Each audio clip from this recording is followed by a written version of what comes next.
Já, velkomin að Rauða borðinu á miðvikudagskvöldi, snemma vors eða síðla vetrar. Það ég held að veðrið sé ekki alveg búin að ákveða það, kannski ákveða þessi í nótt, eða svo mér sagt að það sé hlýindakafli framundan, allavega hérna fyrir sunnan, það sem að samstöðin er. Það verður margt á dagskrá í kvöld, hérna aftast í fréttatímanum ætla ég að fá hann Hauk Viðar Alfreðsson sem doktorsnemi í hagfræði, að skrifa þar skattkerfið okkar. Ég ætla að fá hann til þess að útskýra fyrir mér hvað alþjóðlegur lágmarksskattur sem var kynntur í fjármála áætlun.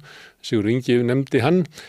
Þetta skattlagning sem mörg ríki, mjög mörg ríki, eru að leggja á alþjóðlega starfsemi og kannski munu koma einhverjir aurar hingað. Við erum að meta það að stærðarhlutfallið gæti verið 69 milljarðar miðað við það sem OECD og Alþjóðagjaldeyrissjóðurinn áætlar, sem gæti komið hingað sem nýjar tekjur til Íslands. Vonandi tekst það og vonandi verður það bara ennþá meira. Síðan það hálfgett þema í þættinum. Ég ætla fyrst eftir auglýsingarnar ætla ég að fá Margréti Kristínu Blöndal, Augustínu, til að tala mótmæli. Þið tóku eftir því í síðustu viku að hún var fjarlægð af þingpöllum þar sem að hún spurði Bjarna Benediktssonar var þetta árás og var flutt þá út úr húsinu. Hún ætlar að koma hérna og ég ætla að ræða það við hana mótmæli og hvernig að taka þátt í svona mótmælum, hver hvatinn á bakvið það, hvernig mótmæli geta haft áhrif og það vill svo til að hún var með tónleika á Grund, þar sem hún var að flytja meðal annars lög Megasar og Megas er vistmaður á Grund og kom og tók þátt í tónleikunum. En undir spilaði Sigtryggur Ari Jóhannsson, kallaður Diddi, ljósmyndari, og hann fylgir með hérna í viðtalinu og hann þekkir mótmæli vel, hann hefur myndað æðimörg mótmæli og tekið þátt í þeim sjálfur. Þannig við ætlum að taka þátt í þetta er virkni almennings í mótmælinum og hver það sem að tala fyrir hönd almennings þegar mótmælendurnir eru kannski með stuðning 79% þjóðarinnar á bakvið sig, en talað þá eins og þessu að kannski að reyna að raska samfélaginu eitthvað. Stundum eru mótmælendurnir bara að fara fram með sömu sjónarmið og alþjóða dómstóllinn, en íslensk stjórnvöld vilja það ekki, en þau vilja reyna að dissa mótmælin og virku lýðræðisþátttöku almennings. Og ég ætla að halda áfram að fjalla svo lýðræðisþátttöku almennings með því að fá hann Guðmund Hrafn Arngrímsson hingað, hann formaður Leigjendasamtakanna, og ég ætla að ræða við hann svona skipulagða hagsmunabaráttu almennings í félögum. Við erum náttúrulega með formlega slíka baráttu í verkalýðsfélögunum og við erum með öryrkjabandalagið sem að stjórnvöld á sínu tíma samþykktu að fengju hluta af lottópenningunum til þess að reka sig, vegna þess að það lítið á það sem mikilvægt atriði að svona stór hópur sem hefur svona litla tekjur og hefur lítil efni á að reka sína eigin hagsmunabaráttu fái til þess eitthvað stuðning út úr samfélaginu, og það var ákveðið þá. En síðan erum við með önnur félög sem kannski eru með veikan fjárhag, jafnvel eins og Neytendasamtökin sem eru mjög veik á Íslandi í samanburði við hvað tíðkast erlendis, þar sem þau njóta víða opinbers stuðnings, og svo erum við með ný fyrirbrigði eins og Leigjendasamtökin. Ég segi ný, þau voru reyndar stofnuð upphaflega 79 en hafa síðan dáið nokkru sinnum á leiðinni vegna þess að það erfitt að reka hagsmunabaráttu í sjálfboðavinnu þar sem að fólk oft fórnar eigin efnahag til þess að halda baráttuna áfram og endanum náttúrulega gefst fólk upp. Ég ætla að tala við Guðmund Hrafn svona baráttuna sem að almenningur þarf að heyja fyrir réttlæti og hvernig má betur haga henni. Þetta prógrami sem við ætlum að bjóða upp á í kvöld. Hér við erum með meiri kannski sjónarhorni á þátttöku almennings og það svolítið bara við erum að jafna okkur á umræðu sem hefur verið hér í meira en 10 daga, þar sem við erum meira og minna verið að fjalla það hvernig ríkisstjórnin hefur það og ráðherrarnir og hvað pólitíkin að gera. Þessi hinn formlegi hluti lýðræðisins. Við viljum aðeins setja fókusinn núna yfir á að samfélag samsett náttúrulega úr virkri þáttöku verkalýðshreyfingar og háskólasamfélags, mótmæla á götunni, ýmiss konar hagsmunasamtaka til þess að verði öflugt lýðræðissamfélag þá þarf allt þetta að vera virt og ekki síst fjölmiðlarnir. Og þá kannski komum við að innu að við lifum á tímum þar sem að fjölmiðlarnir eru að gefa eftir og margir vilja segja að það eiginlega það sem hættulegast lýðræðinu og þess vegna vil ég beina því til ykkar, sérstaklega ykkar sem hafa verið að hugsa að gerast áskrifendur að samstöðinni en ekki láta verða að því. Nú eiginlega tími til þess að gera það því að samstöðin veitir ekki af að fá svona smá auka púst til þess að við getum haldið áfram. Þetta tilraunaverkefni sem að byrjaði í eldspýtustokk segjum við stundum en hefur síðan vaxið hægt og bítandi fyrst og fremst vegna stuðnings ykkar sem hafa gerst áskrifendur og ef þið vilji vera í þeim hópi hafi kannski verið að hugsa að verða það en eins og oft vill verða það sem við ætlum okkur ýmislegt en látum ekki verða að því. Ég hvet ykkur til þess að gera það bara sem allra fyrst. Til þess að gerast áskrifandi þá farið inn á samstöðin.is, það knappur sem ástendur áskriftið og ítið á hann, þá getið skráð ykkur fyrir 2.500 krónum, það lágmarks áskriftin. Mér þetta sé mjög lágt verð fyrir það efni sem við búum til hér. Ef þið viljið þá getið þið borga meira og því sem að kjósið getið látið áskriftin að renna sér félagsgjöldin í Alþýðufélagið og það Alþýðufélagið sem á og rekur samstöðina. Þetta fjölmiðill, umræðuvettvangur í eigu almennings. Hvet ykkur til þess að taka þátt í því. Ef okkur tekst að byggja þetta upp og efla þetta, að þá verður þetta fallegur hluti af íslensku samfélagi. En framundan eru örlitlar auglýsingar og svo koma við til kvöldsins.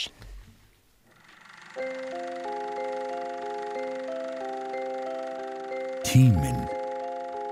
Stundum virðist hann silast áfram. Stundum standa í stað og stundum eins og hann líði allt of hratt. Tíminn okkar dýrmætasta eign, því hann fáum við aldrei aftur. Þess vegna mikilvægt að nýta hann vel og selja hann ekki ódýrt. Við sættum okkur ekki við að tími sumra sé álitinn verðmætari en annarra og berjumst fyrir bættum kjörum. Fleiri augnablikum með fjölskyldu og vinum. Því augnablik eru lífsgæði.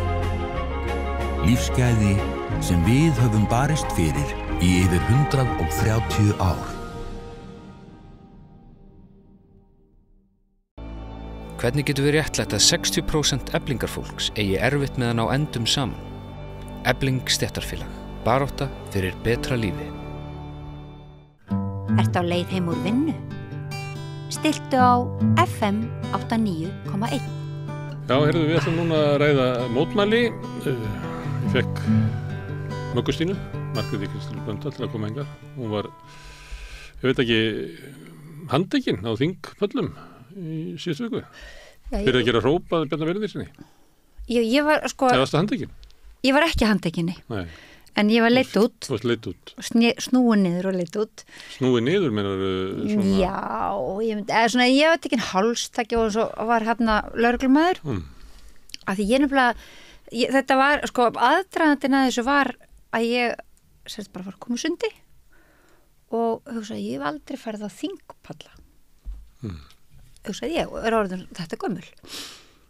Og ákvað að fara á þingpalla því að ég vissi að nýskipaði forsætisráðherra væri að fara sérst að halda fyrstu ræðu sem slíkur og bara mér langaði til þess að athuga hvernig svona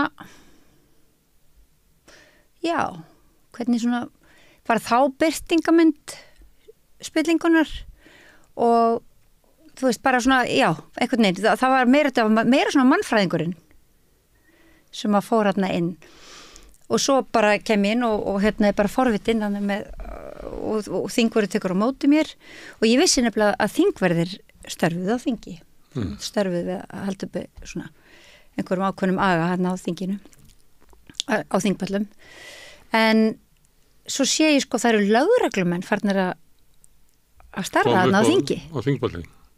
Já, ég meina það er bara lögreglumenn sem sko koma bara og Þetta sumir aðeins síður lögreglumenn, það er til dæmis þeir sem dýraverðir í stjórnarráðinu þegar ég var blaðamaður á vettvangi þá læriði ég einhvern tímann að þeir voru lögreglumenn þótt þeir væru ekki í lögreglubúning. Já, þeir voru í búning. Ég held að sumir af bílstjórum ráðherrana séu lögreglumenn líka. Já, af því ég vil taka fram að þingverðirnir voru mjög prúðir og og svo bara settist ég og svo gæti ég bara ekki setja á mér sko þegar maðurinn fór að tala um útlendingamál og bara og myndi þá eftir orðumanns þegar árás var gerð á flóttamannabúðir í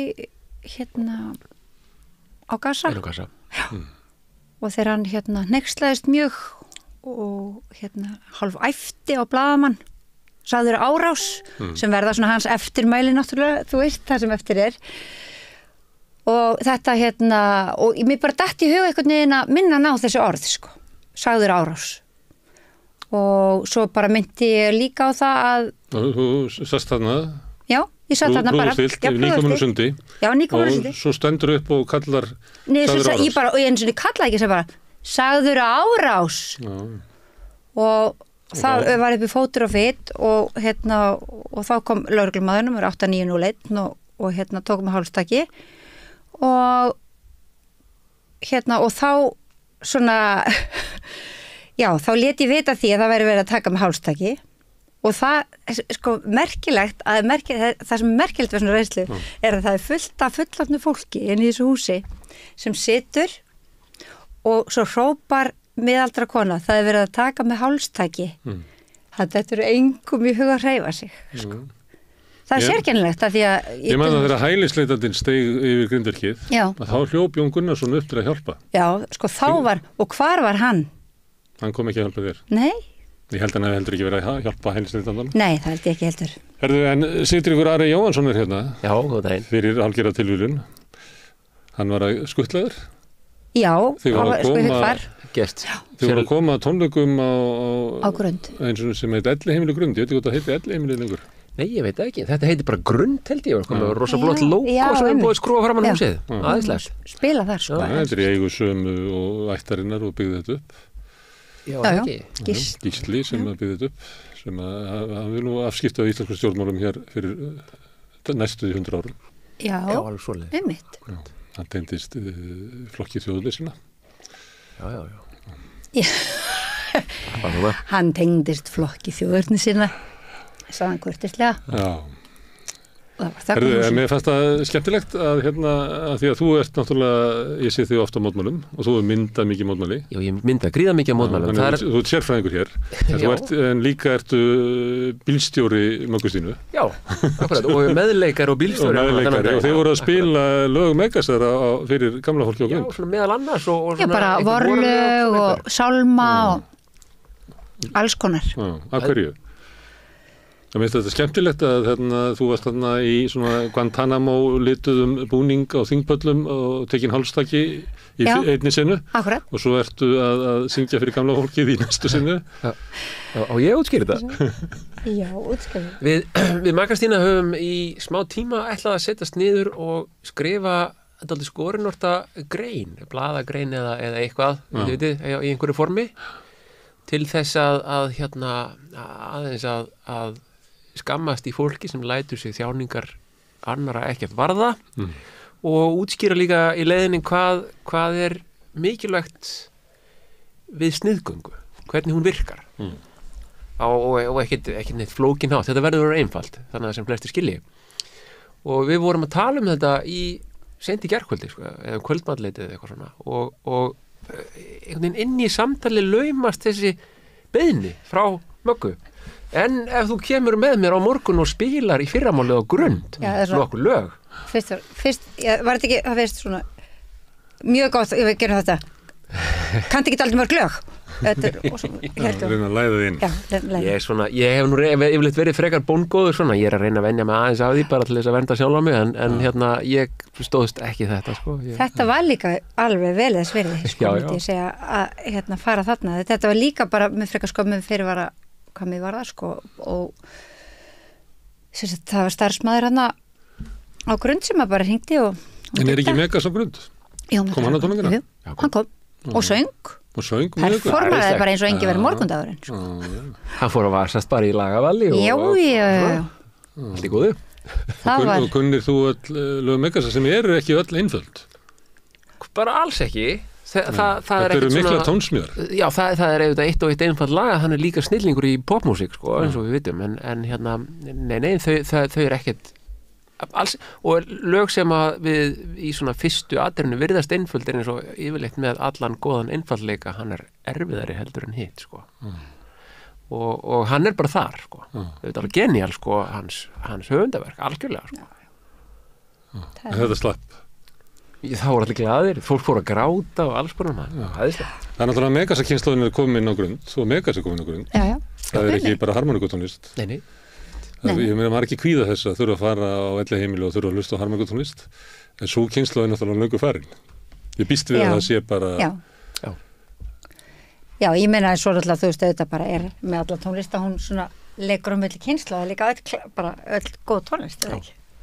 Ég meina Bach var tekin hann í restina, ég meina með einhvern smotteris tilþröfum af ljósmyndara. Já, komið þetta flott orgel hana, já. Við spiluðum hana tokkötu í D-mól, það var nú allt í lagi. Herðu, en við erum að tala um mótmæli. Já. Magasteinn, nú ert þú svona Engilbjört kona, söngkona með fuglsrödd sagt. Það að reypa gogg svona á þingböllum, það er svolítið skref, eða ekki? Nei, það er ekkert skref sko. Þetta er bara venilegt.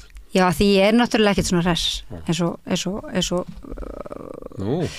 margir, ég meina ég er bæði hress og óhress.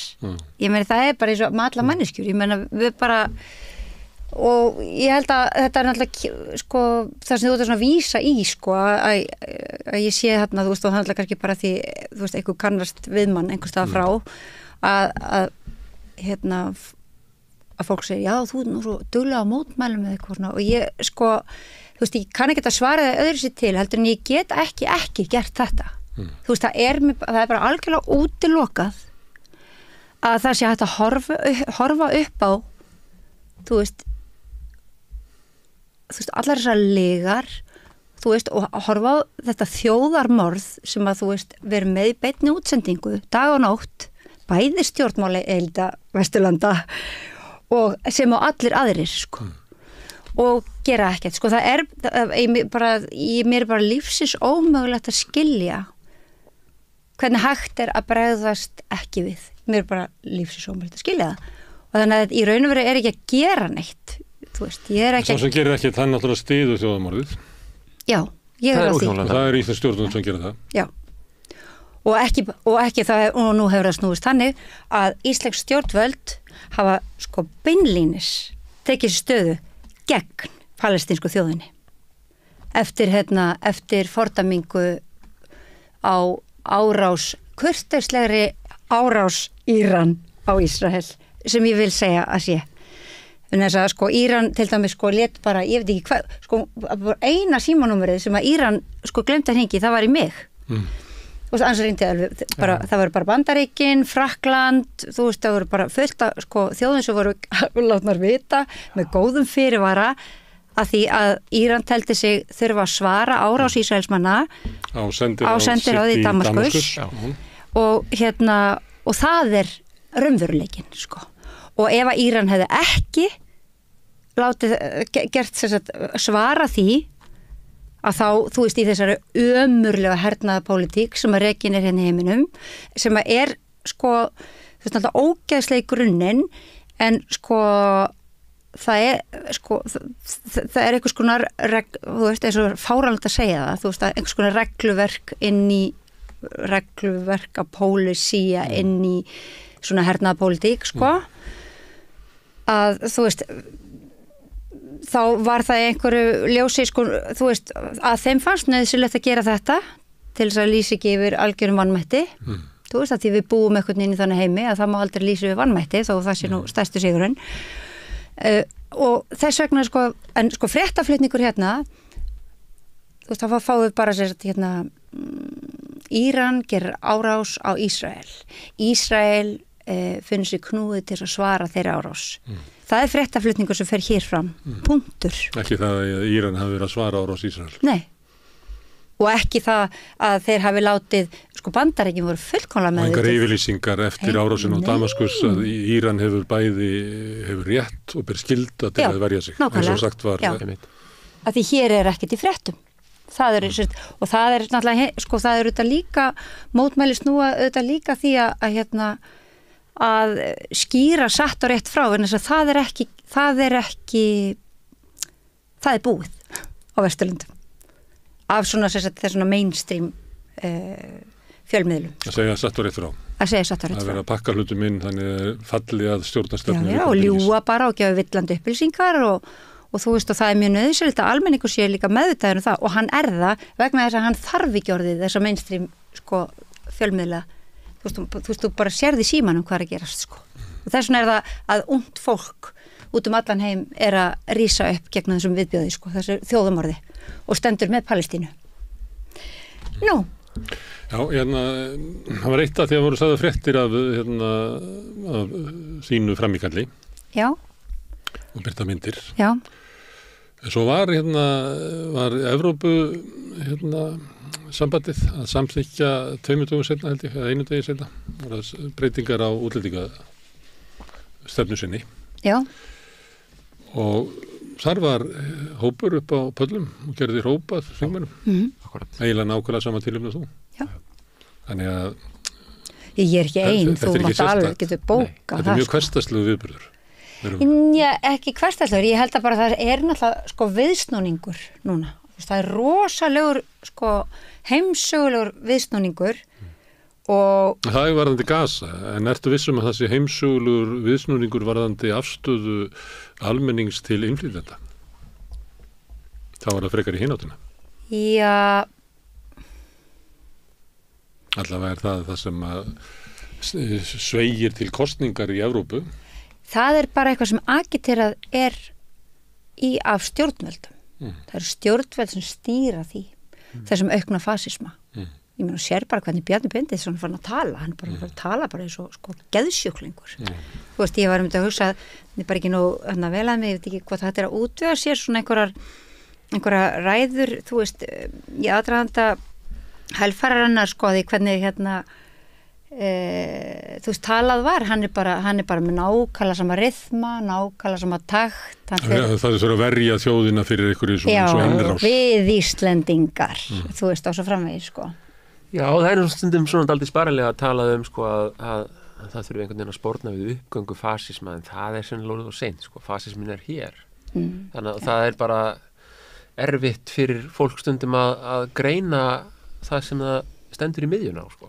Og maður hýfir sér ekkert upp á hárinu, en fasismin hér núna, hans uppgangur búin að vera í kannski 2 áratugi stanslaust, sko, í Evrópu.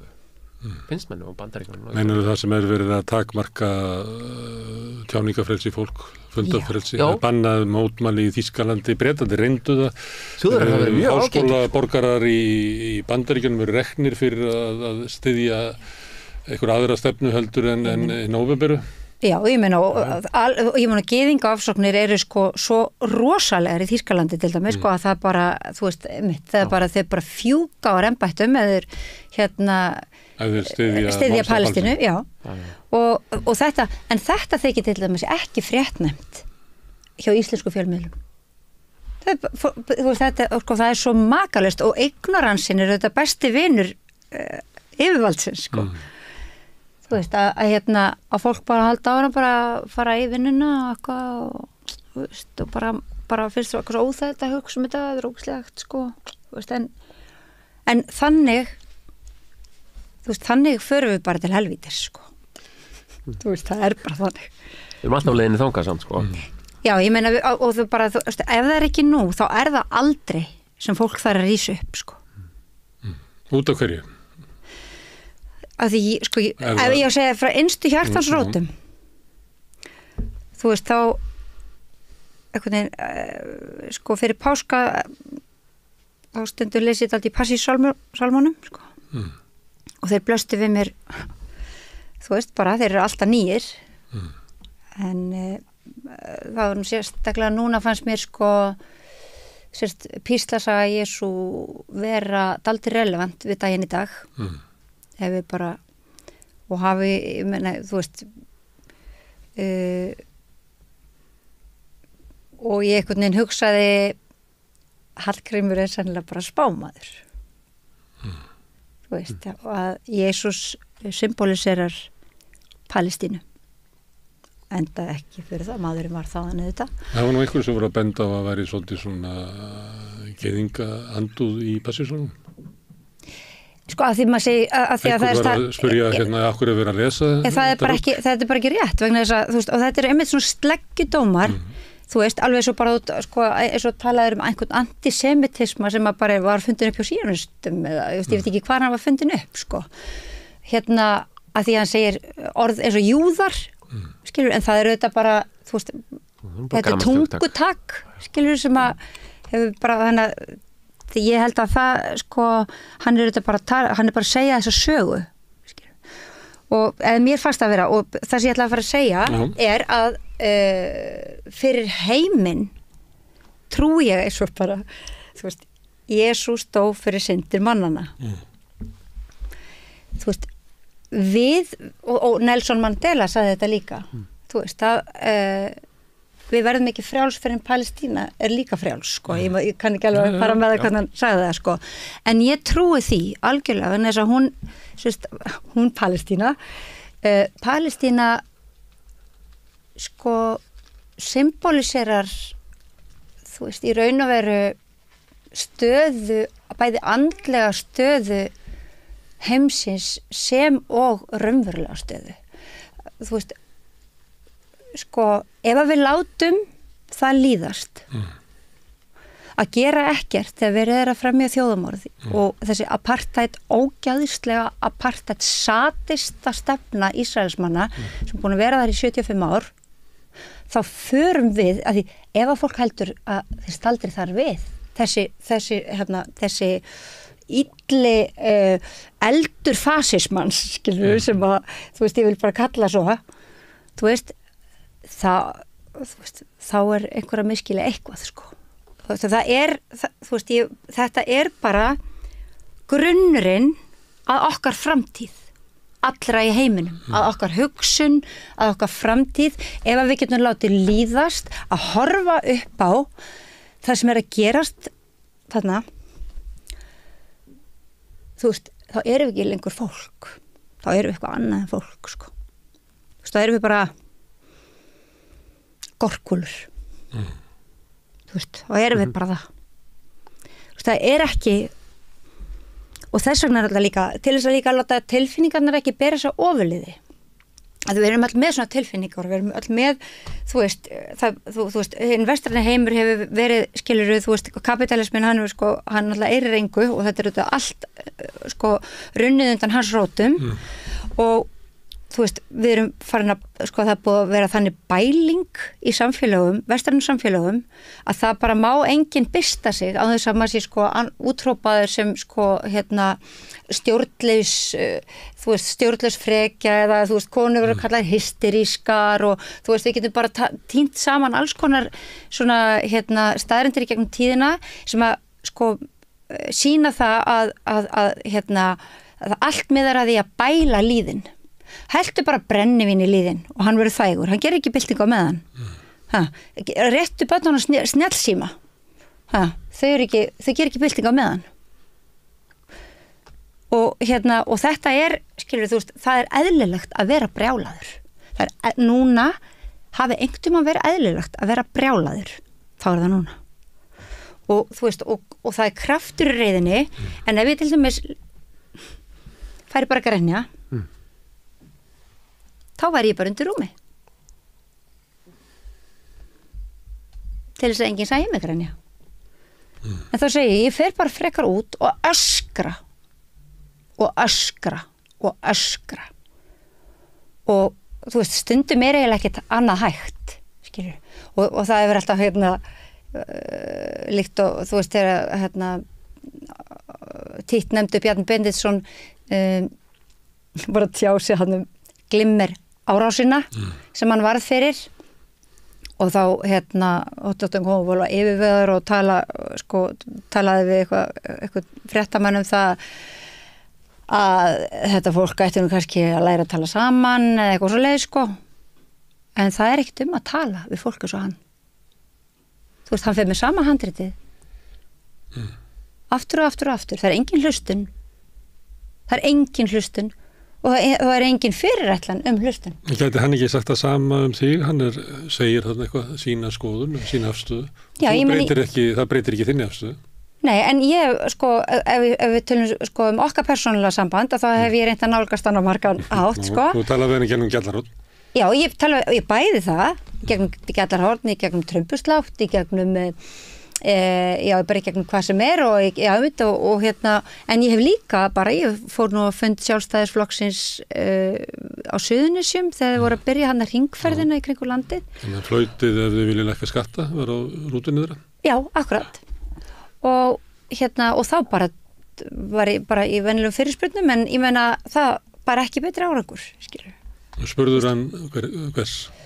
Já, bara spurði hann um afstöðu hans gagvart, þá var nú sérstaklega gagvart dvalarleyfis hefum sem hefði ekki verið sóttir, en hann brást þar eins og annar staðar. Og ég meina, þú veist, það er ekkert, ég er ekki að segja, auðvitað hef ég, þú veist, hún er svolítið barnalega þessi trú mín á fólki, skilur. Eins og þetta langlundageð við Bjarna Benediktsson, sko. Þú veist, það er náttúrulega bara, það er ekki til meira langlundageð, heldur en langlundageð íslensku þjóðarinnar við mann sem hefur framið bara Mér finnst ég andmæli alltaf þegar fólk að segja þetta, því að það kemur fram bara í könnunum, það kemur fram í þessar undirskriftasöfnun, að fólk hefur ekkert langlundageð gagnvart Bjarna Benediktssyni. Hann er 13% landsmanna sem að styðja hann. Það er minna heldur en að kusu Davíð Oddsson. Ég veit það, en þetta er bara svona kaltæðið, sko. Kjósendur Davíðs Oddssonar í forsetakosningum 2016 sem eitthvað svona ráðandi hóp í samfélaginu. En hvað segir þetta? Það hópur sem að stjórna samfélaginu. En hvað segir þetta? Þetta segir okkur bara að lýðræðið er bara dautt. Já, það er bara dautt. Þeir sem að stjórna njóta raunverulega lítill stuðnings með þjóðarinnar. Þeir njóta lítill stuðnings, það er bara gapandi gjá á milli þeirra sem stjórna henni í landinu, ég meina þeir vita bara ekkert hvað er að frétta, þú veist, þeir vita ekkert hvað er að gerast út í samfélaginu, sko, ekki neitt og ef engan áhuga á því og það er líka þannig að, þú veist, ég segi bara, þú veist, ætlum ekki að spyrja okkur að því, þú veist, búum við í lýðræðisríki ef að 70% þjóðarinnar eða 77% þjóðarinnar hefur aldrei neitt málið að segja. Ekki það hverju forsætisráðherra. Nei, og ekki heldur, ég meina bara... En þessi gjá sem að það er milli afstöðu Sjálfstæðisflokksins og stefnu og vilja þjóðarinnar, það má sjá þetta í öllum könnunum. Það er alveg sama hvað er spurt hvort afstöðum til Palestínu, opinbers heilbrigðiskerfis, kvótakerfisins, stjórnarskrárinnar, það er eiginlega sama hvað er spurt Það ef þú greinir það eftir, það er mikil meiri hluti þjóðarinnar á sama máli, en ef þú greinir svo andstöðuna, þá kemur í ljós að hún er fyrst og fremst Sjálfstæðisflokkurinn. Það er ekki svo mikil munur á landsbyggð og höfuðborg eða milli kalla og kvenna, milli gamalla og ungra. Munurinn er á milli sjálfstæðismanna og þjóðarinnar. Og þetta sést í öllum konum. Hins vegar þeir eru kosninga, síðast fenguðu eitthvað 24% atkvæða og Bjarni nú alltaf að stæra sig af því að vera með flest atkvæði allra á baku sig, 17.000 atkvæði sem að kusu Sjálfstæðisflokkinn í Kraganum í Suðvesturkjördæmi. En það er náttúrulega hluta til ástæðan að það er búið að kljúa Reykjavík og þetta er bara, það vill svo til að þetta er fjölmennasta kjördæmið sem að vill svo til að eru byggðirnar í kringu Reykjavík sem að upphaflega margar voru byggðar af fólki sem var að flýja skatta í Reykjavík, í skattaskjóli í Garðabænum eða Seltjarnarnesi eða eitthvað. Þannig að þau fá 24% atkvæða og það dugar þeim til þess að vera stærsti flokkurinn á þingi sem að veldu því að ef að þú vilt ekki hafa 5 eða 6 flokka í ríkisstjórn, að þá verður að hafa Sjálfstæðisflokki með. Það er það sem að Samfylkingin mun örugglega kjósa eftir næstu kosningar ef að kannanir fara eins og spáðir, að þá munu þau líklega kjósa það að vera frekar í tveggja-flokkastjórn eða þriggja-flokkastjórn með Sjálfstæðisflokknum. Þetta verða 5 eða 6 flokkastjórn. Þetta er návöldum að því leyti og þetta eru leikreglurnar. Og þessi að ég menna flest eitthvað sem mig og ég er forsætisráðherra og ég er með stærsta flokkinn og ég er með ríkisstjórnarflokka og ég gerði samning við VG og Framsókn og þau styðja okkur og þetta er allt samkvæmt reglum lýðræðisins sem ég er hér. En þú segir lýðræðið dautt vegna þess að stjórnvöld er að reka stefnu eiginlega í öllum málum sem er þvert á vilja almennings. Já. Þú segir lýðræðið dautt, en hann segir lýðræðið lifir, annars ég er á toppnum út af leikreglum lýðræðisins. Í hver liggur þessi flækja? En hver getur verið viðbröðin við þessu? Þú, sko veist... Þú veist, ef við bara... Ég meina hvað... Einu sinni var það þannig í Svíþjóð að það voru Svíþjóðademókratar sem rættu sinna í næstaflokknum, voru að rísa upp. Já. Og þá sögðu allir flokkar. Okkur er alveg sama þótt að þessi flokkar hafi 15% fylgi eða 20% fylgi. Við ætlum ekki að skipta við þetta, því að þetta er stefna sem gengur algjörlega þvert á vilja meginþarfa almennings og við munum aldrei mynda stjórn með þessu flokki. Það er eitthvað prinsip, er þetta alveg það? Síðan fóru þeir upp í 20% og þá fóru allir hinnir svolítið hræddir og byrjuðu að taka svolítið upp stefnu þessa flokks. Nú er það þannig að þetta er flokkurinn sem að raunverulega þótt að sé ekki í stjórninni, hann stýrir ríkisstjórninni í Svíþjóð. Já, þannig að það er eiginlega allt á sömbókinu lært að því ég held að það er einhvern veginn og þetta er þetta bara að segja svona söguna því þetta er að vera svona litli flokkar sem að koma með svona öfgahægri stefnu eða svona nasista og svo vinnaði sig mitt svona upp einhvern veginn en það er náttúrulega stærsti flokkur sem tók fasistaskrefið hérna. Það hefur gerst annars staðar það hefur gerst annars staðar að aðri flokkar taka upp, það er bara stefnu þessara flokka, bara sósíaldemókratar í Danmörku og íhaldsflokkurinn í Bretlandi tekur upp stefnu Brexit sinnana. Akkurat. Og við getum farið víðar Evrópu og fundið dæmi þess. Það er mikið þessum dæmum. Það er alltaf svona kannski tvenntana sem að við erum komin inn á sem að kannski heyrir ekki beint undir umræðum mótmæli en náttúrulega ef að við vildum hafa þetta kerfi okkar eitthvað aðeins réttlátara þá værum við náttúrulega búin að breyta stjórnarskránni í einhverja þá veru að atkvæða vægi á landinu væri jafnara, jafnt væri kannski best en á meðan ráðandi öfl sitja í skjóli núverandi kerfis þá nú kannski ekkert sérstakar líkur á að það fáist í gegn. Nú er þetta kerfi vill ekki breyta nú er alls ekki, það er bara það er Dómstóttir var nú að benda Íslendingu bara á það í gær að það er ekki sniðugt að kjörið alþingi dæmi með eigið kjörgengi. Nei, akkurat, það einmitt og svo er náttúrulega hitt að Bjarni er náttúrulega orðin forsætisráðherra í kapli sem að er bara frekar undarlegur fyrir nútímann og svona eitthvað ríki sem að kennir sig við lýðræðið og þá sérstaklega þessi kapall Katrínar eða er þetta kapall hennar, ég veit það ekki það sést undir iljarnar á henni allt í hennu hún hættir var það kannski að hans fyrirskipan ég kastaði svona fram við getum gefið okkur það eða ekki en það breytir ekki því að það er eitthvað við kallaðum bara forvinnilegt ef ekki eitthvað annað að hvað þetta gekk smurt fyrir sig að því að Gagnvart þá VG eða Framsóknarflokknum? Já, Sjálfstæðisflokkurinn, Framsóknarflokkurinn og VG, það voru allt í einu allir tilbúnir að gerast bara handlangarar fyrir þennan málstað, Já. Það var ekkert mál. Líklega með þessum sömu rökum og ég var að segja að væri rök Bjarna, að ég menna Sjálfstæðisflokkurinn er stærsti flokkur á þingi, hann er með flesta þingmenn í ríkisstjórninni og það er eðlilegt að formaður hans sitji sem forsætisráðherra, sérstaklega kannski ljósi þess að hann er sá þingmaður sem hefur flest atkvæði á bak við sig. Akkurat. Og þetta er lýðræði, segja þau, en þið segið, þetta er gegn vilja þjóðarinnar í lýðræðisríki á að stjórna í takti við vilja lýðsins.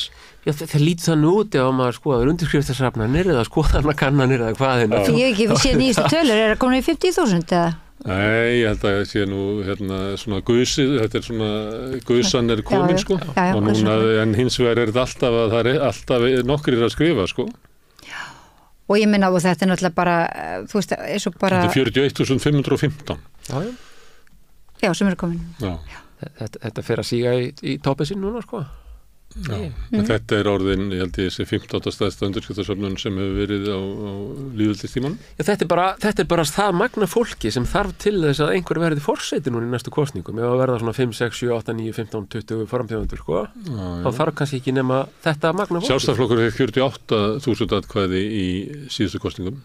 Það er möguleik að þetta fari yfir, það eru mér skilst að ég loka söfnuninni 23. það er eftir 6 daga. Þannig að kannski vilji hjá þeim sem að standa þessu að reyna að ná yfir fjöldan sem að kaus Sjálfstæðisflokkinn í síðustu kosningum. Já, Það er náttúrulega miklu færri sem að vilja kjósa núna í dag, ég held að sé 25% af kjósundum hans farnir. já. Þess að gefa sér ekki upp í skoðanakonunum að vilja stiða þennan flokk. En svo er einmitt alltaf þetta fólk sem hendir sér á, sko, þú veist, þeir sem er ekki trútt sínum einhverjum einum flokki. Það er ekki, þú veist, og einmitt og ég held að þú veist, ég náttúrulega hefur þannig álita, sko, ég er nú Valhöll mun kjósa Katrínu, það er búið að gefa út orður það, sko. En við tökum þetta áfram að við erum með lýðræðislega valdaríkistjórn í þingræðisríki. Þingið ákveður af þetta svona og ef þau vilja breyta þessu þá verður bara kjósa til þings og setja það sem að Bjarni og félaga segja. Hins vegar vita allir að lýðræðisríki er miklu meira það. Það er alls konar elementi í lýðræðisríki sem að þurfa að vera virk til þess að það virki vel. Við erum að hafa öfluga verkefnishreyfingu, við erum að hafa öfluga andstöðu í samfélaginu, ekki bara stjórnarandstöðun á þingi. Við þurfum að hafa öflugt fræða samfélag sem að veitir stjórnundum gott stundum að hafa góða kirkju og trúfélög sem að geta verið með svona andlega leiðning. Við þurfum að öfluga fjölmiðla þar sem að öll sjónarmið koma fram og eru vettfangi fyrir öfluga umræðu. Við þurfum að fá upplýsingar öll mál þannig að þannig er við, þegar heyrið mig tala, þá eru að koma fram veikleikarnir í íslensku samfélagi. Þetta er ekki alveg að virka svona hjá okkur. Nei, það gerir það ekki. Nei.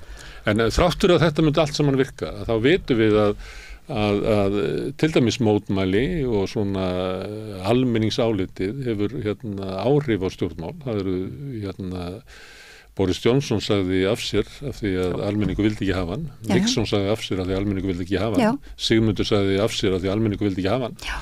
Og það er bara, almenningur hefur raunverulega áhrif á stöðu stjórnmálana. Annars það er hann hér, sko. Nei, Sigmundur Davíð, það er fyrsta lagi fór ríkisstjórn Gessa Haarde fór frá út af mótmælum almennings. Ríkisstjórn Sigmundar sagði af sér út af mótmælum almennings. Ríkisstjórn Bjarna Benediktssonar sagði listist upp út af mótmælum almennings. Það var ekki að því að var einhver örfátt fólk inn í Bjartri framtíð sem ákvaðat okkur fundi. Nei. Þau voru að svara gríðalegri reiði öldu í samfélaginu. Það hafa nokkru dómsmálaráðurar sagt af sér út af reiði almennings, Hanna Birna, Sigríður Andersen.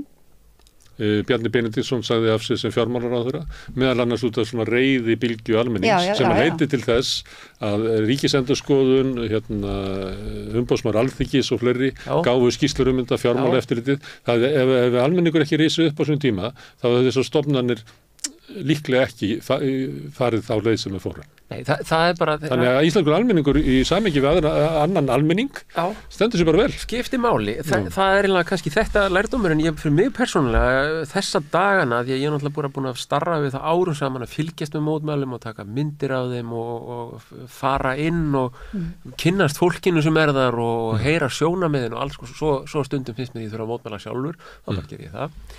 Það sem að mér finnst einhvern veginn með það sem er að gerast núna fyrir botni Miðjarðarhafs, það snertir mig þannig að allt skiptir máli.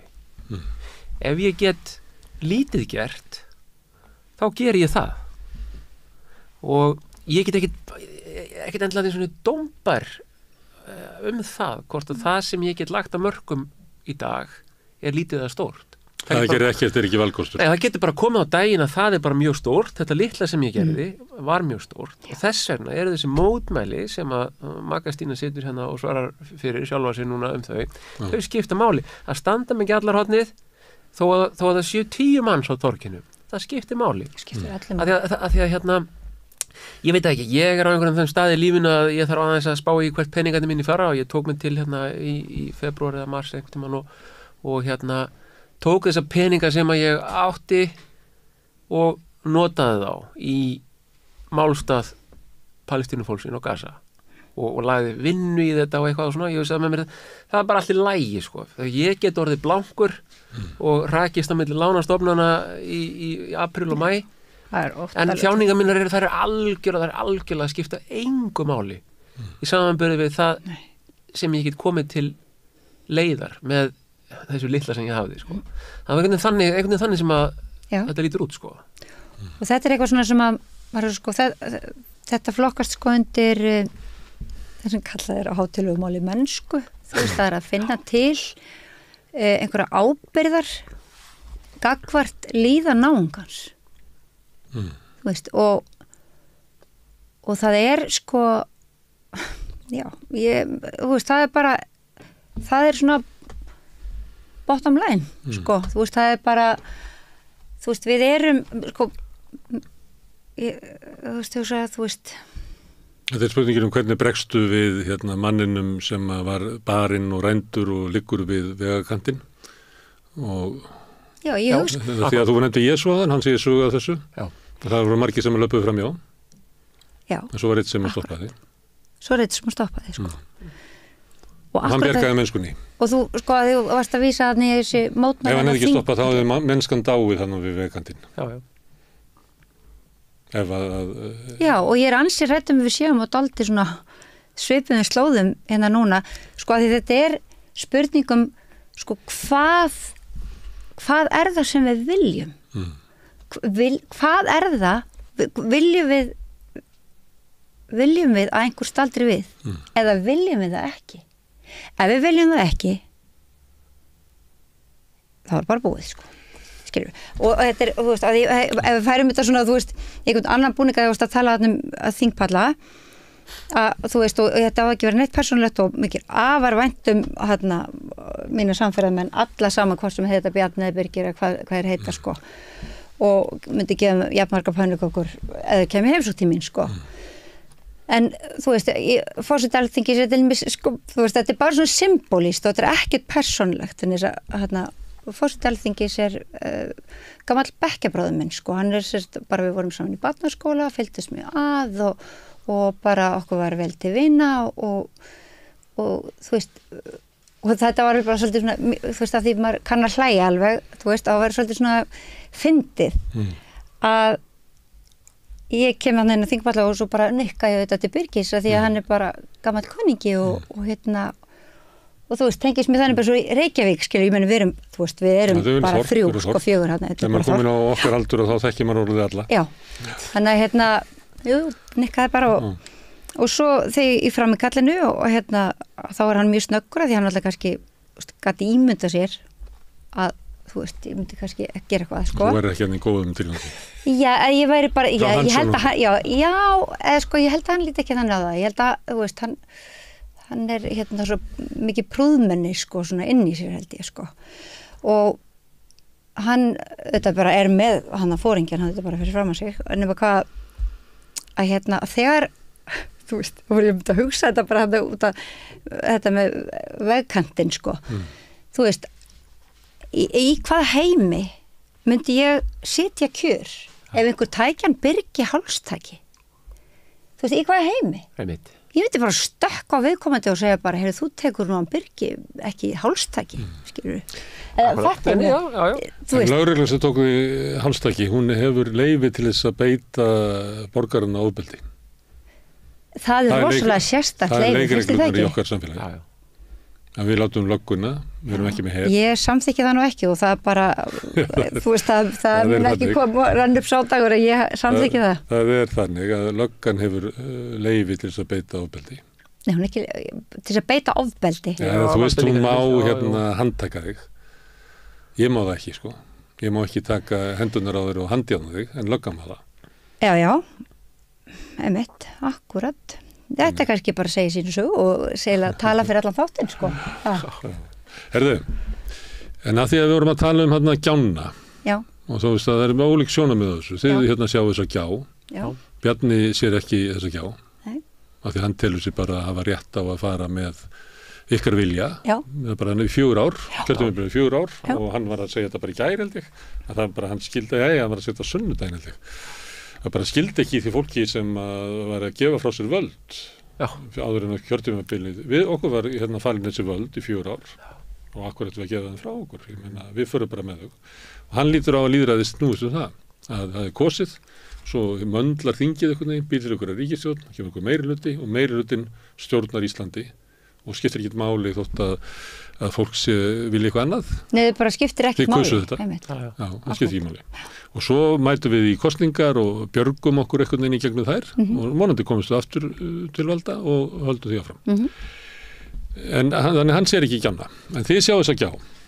Og það sem að mér fannst yfirlega það sem að gasa svolítið afhjúpar á merkilegan hátt af því að þeirra eru birta myndir af því að rópa hann á þingpöllum eða einhver kastar glimmeri yfir og þau kannist við hvað var að vera einhver kastar snjóbolta í bílinn hennar Dilja og Mistar og það var rætt það í Kastljósi og það var rætt heilan Kastljósþátt og Silfurþátt og bara þú veist það grétu allir í kór. Glimmeri var hálfur þáttu líka og rætt þetta sem er svo að það sé einhver öfl í samfélaginu sem að grafa undan alls þeirri reglu og steypa samfélaginu.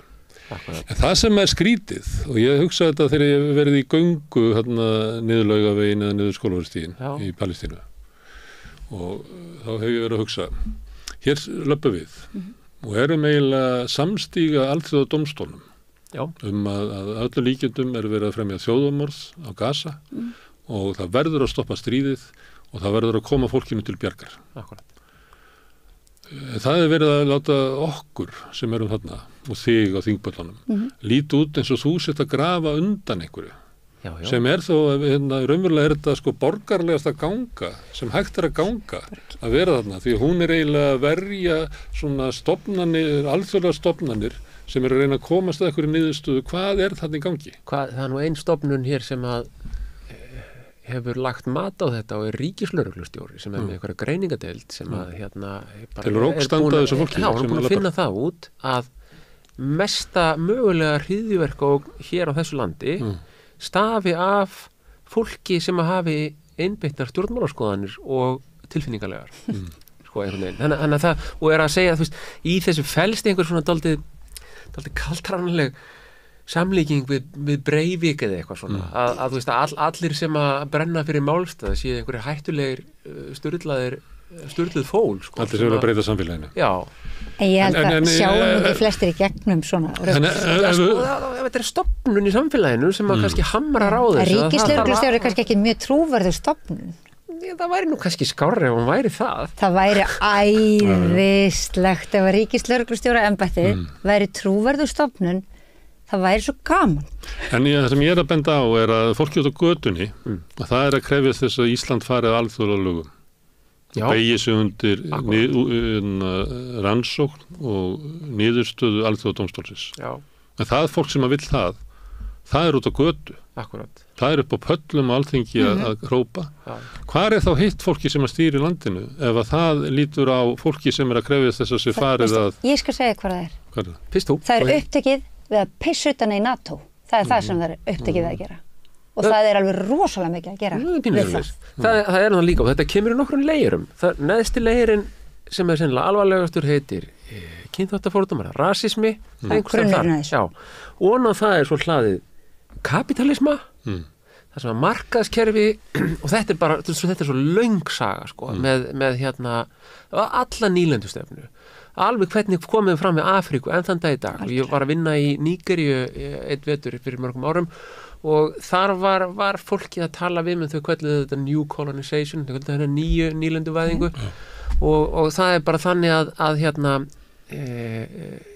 löndin eða ríkisstjórnar fóru með sínar krumlur út úr Afríku og skildu bara businessin eftir. Og það er bara businessin sem að operator þetta. Og þetta er bara það, út af þessu sittum við upp meðal annars eitthvað sem er alveg hægt að kalla rasismi og er örugglega rasismi og leifir kapitalískum öflum viðskiptahagsmunum, þú kalla viðskiptahagsmunum, það er miklu sætar að segja það. Já. Að umgangast fólk af öðrum kynþætti, öðruvísi, til og með, jafnvel eins og ekki séu þau fólk. Þar verðum við að sko setja niður fótinn. Þar verðum við að segja stopp og nú það er komið að stoppinu sko. Nú bara, þetta er ekki, þú veist, okkur er ekki stætt á því sem manneskjum að akseptera þetta. Þú veist, er það umburðarlendi? Nei, það er ekki umburðarlendi. Það er bara einhver, ég veit ekki hvað það er, hundsáttur eða. Já. En nú rasismi raunverulegt fyrirbrigði og bara ríkt í samfélaginu, ég myndi nú kannski, ég veit ekki hvort ég myndi segja ríkjandi, stundum finnst maður að vera ríkjandi í stjórnarstefnunni, en ég veit ekki alveg hvort það sé ríkjandi með meginþorra almennings. En það vitað að margir eru haldnir rasískum skoðunum, bæði hér og í Evrópu og það sem vorum að tala áðan svona sveiflu í kosningunum að stundum ætti ætla það að meiri hluti þjóðarinnar væri að heimta þessa nýju stefnu en ég held að svo sé ekki, ef maður skoða kannanir, að þá gerist þetta oft þannig að það hluti kjósenda sem að sveiflast út frá þessum hugmyndum, þannig að ef það eitthvað svona svíþjóðademókratar eða frelsisflokkurinn leggur svona áherslu á það, þá færast til kannski stundum 10-15% stig á milli og þá verða hinir flokkarnir nervisir og reyna að ná þessu aftur til sín og allt í einu eru þessi mál orðin aðalmálin í kosningum. Og þau eru alltaf mjög loðin að við viljum bara herða stefnuna, segja þær, og það aldrei hægt að finna svona röki fyrir því byttu lagast íslenskir innviðir á því að við frestum fjölskyldusameiningum hjá þeim sem að hinga koma og leita að hæli. Það þetta ekki bara 15 manns eða byttu var það ekki þannig í fyrra og hvað hefur það eitthvað raunverulega áhrif en það látið eins og það sé og þetta svolítið getur verið hættulegt, ég nefni þetta vegna þess að við sjáum þetta í Danmörku að fyrir kannski 15 árum að þá þýtti hörð innflytjendastefna ákveðið en síðan hún alltaf harnað en hún getur aldrei skilað árangri. Nei, af því hún og það ekki markmið. Það vita fyrirfram. Það ekki markmið hennar. Það bara að þetta eins og reiði, þetta eins og reiðióp, við verðum að herða stefnuna. Þetta hefur ekki þóttum sé hert, þá breytist eiginlega fátt í að loforðið var það að ef að breyti ekki verður þá mun eitthvað batna, en það gerist aldrei. Það ekki hugmyndin með þessu. Það ekki hugmyndin. Nei. Hugmyndin ekkert, og það þetta náttúrulega... En við erum lent í þessu. Já, við erum bara alveg miðjun á þessu og það ekkert, þetta mann finnst það svo galið að vera að tala innviði í þessu samhengi bara yfir höfuð, það er alveg sturlað, en ok, látum það mín skoðun, látum það vera. Þú veist, ef þið prófið að panta ykkur tíma hjá lækni í Reykjavík, þegar þið fáið megin kannski hringja aftur eftir mánuð og sjá hvort að þið komist í gegn þá eitthvað, þetta svona kannski 2 mánaða prósess, koma aftur á heimilislækni. Þetta var ekkert að gera með hvað koma margir Úkraínumenn til Íslands eða Palestínumenn til Íslands, þetta var ekki nákvæmlega ekki nei. Þetta bara svona innviðir sem að einhver hefur einhvern veginn eyðilagt í einhverjum tilgangi og kemur málun ekki við, ekki innflytjendum, aldrei. En það bara líka, þú veist, svona tölulega stænsta ekkert bara... Ekki hólunar í vegunum eða hvort það verður hér þjóðarópera eða ekki. Ekkert af þessu kemur. Ég bara meira... Það eru innflytjendur sem halda gangandi heilbrigðis- og menntakerfinu. Já, malbika kannski götuna og að því marki sem það funksjónalt, þá held ég að séum ferðaþjónustunni og sjávarútveginum. Akkurat. Fiskeldinu og fleira. Já. Þannig að þetta er ljótur leikur, myndi ég segja. En við erum komin inn í það, nú þetta íslensk stjórnmál, og það kannski að því við vorum að labba yfir hvað lýðræðið að það eitt að kjósa, en við þurfum að hafa öfluga fjölmiðla, við þurfum að hafa öflugt háskólasamfélag, við þurfum að hafa bara kirkju og fleiri svona með rödd, við þurfum að hafa sterka verkefnisreiningu, við þurfum að hafa öflug almannasamtök til þess að lýðræðið okkar virki. Já, en það er ekki ekkert að þessu sérlega sterkt hjá okkur. Nei, og þessi dominoeffekt frá stjórnvöldum og yfir í stofnanir og þú veist einmitt öll þessi yfir í hrópandan yfir í hrópandan, já, einmitt sem er hann ekki neðstur? Það er stjórnmál götunar, þar sem almenningur hefur ekki aðgang að neinu formlegum völdum, kannski búin að gefast upp á verkalýðsfélaginu sínu, það er kannski í leigjendasamtökunum, með leigjendasamtökunum fjárvana og fjársvelt og það er bara næringum árangri þar. Það hefur enga leið, það er búið að kjósa, ég treysti þessum og hann sveik og ég treysti þessum og hann sveik og bara hefur enga trú á þessu. Að endanum þá er það stjórnmál götunar sem eru eftir að tjá sig í mótmælum. Og þá er það teknað upp sem eitthvað svona jaðarstjórnmál eða hvað? Ég ekki bara það, ég bara hættur upp fólk. Terroristar. Hamas herfíblið bara mætt aftur. En það passar ekki við svona hugmyndina hvað heitir það, frjálsa, opna vestræna lýðræðisríki. Inn í þeirri hugmynd eru gangan til Washington hjá Martin Luther King, Já, eru mót atomkraft, eru Já. fríðarhreyfingarnar á 9. áratugnum, eru mótmælagöngur og verkföll verkefnishreyfingarinnar. já, Allt ég meina, þetta hefur og þú fór ekki endalaust talið upp dæmið mitt sem að sko, þú veist, gera lýðræðið einhvern veginn að verkum, en sko, þetta allt með skipulegum hætti reynt að bæla niður, sko. Og og kannski, þú veist, á það sem að kannski maður hugsa, ef maður hugsa bara um Ísland og mótmæli eitthvað svoleiðis, þá stundum, þú veist, ég hef hitt fólk sem kannski segir eitthvað svona, já, bara þakka þér rosalega vel fyrir að taka þetta, þú veist. Og þá, þú veist, þá hugsa ég og yfirleitt svara, þú veist, já, við skulum hittast næst saman, skilur. Af því, þú veist, þetta að horfa á næsta mann, þú veist, fara á mótmæla og jafnvel bara standa með því, þú veist, finnast það gott mál, núna það ekki nóg. Það ekki nóg. Þetta verður þú að vera á vellinum líka.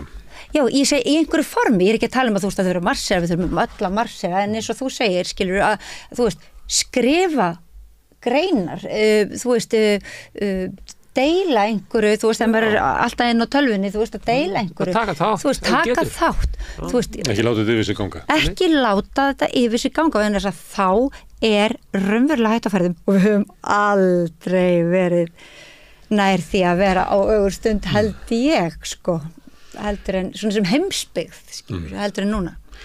En ein leið til þess að bæla niður mótmælu og andof, það að vera að segja, já, Magastín, ég þetta hefur margt til þíns málsvarandi stöðu Palestínu fólks, en þetta var nú kannski ekki rétta tilefnið og ekki rétti staðurinn og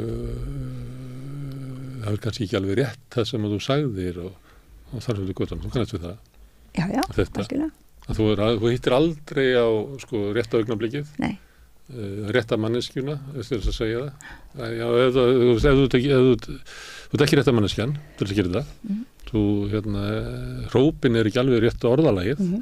Þetta ekki alveg viðeigandi staður. Og þið kannast við þetta. Algjörlega. Sko. En það náttúrulega kannski eitthvað svona sem að, já, þú veist, það mér ekki ókunnust að vera ekki viðeigandi, sko. Þetta samt, sko, ég veit ekki, í þessum fasa því að ég hef tekið að mér að vera rælla svolítið út á þessum málum líka var við það að stundum því mótmælt hvernig mótmælt það kemur einhver hópur fólk sem hefur skoðun á því hvernig þetta gert og eitthvað svona og ég held, það náttúrulega bara verið að eyða orku þá sko ef fólk fyrir að mótmælum það því maður verður að passa sig bara láta ekki glepjast að fara að mótmæla því hvernig mótmælum mótmælt. Það er algjörlega að sleppa því. Það er stundum var einhvern tíma núna bara fyrir stuttu síðan voru mjög stór mótmæli í Þýskalandi gegn mótmælum nýnasta. Já, akkurat sko. Eða alltaf nöndi fót Deutschland. Ég held að maður megi bara lengi vara sig á þessu sko. Þetta svona einhvern veginn, þá hefur þetta allt einhvern veginn mist tilgang sinn sko. Já, eða ekki sko. Þú veist, ég hugsa líka þú veist, bara til dæmis þú veist mér finnst, þú veist, að það er einhver líka, það er einhver heiðarleiki samt, sko, í gangi þú veist, það kemur svona mótmælaalda og einhver sem mótmælir mótmælaöldunni þú veist, þá er einhver heiðarleiki sem á sér stað, sko mér finnst þetta gott dæmi um þetta þú veist, að því það er sem sagt, listamaður sem að er á leiðinni til landsins sem að, þú veist, er bara eitthvað svona tónlistamæður sem hafði hvað mest mótandi áhrif á mig til dæmis bara í gegnum mín unglingsár, sko og ég leit bara á eins og bara, sko, fyrst bara sem bróður minn og síðan bara sem, sko, hálfgerðan eiginmann, skilur, í sálinni Nick Cave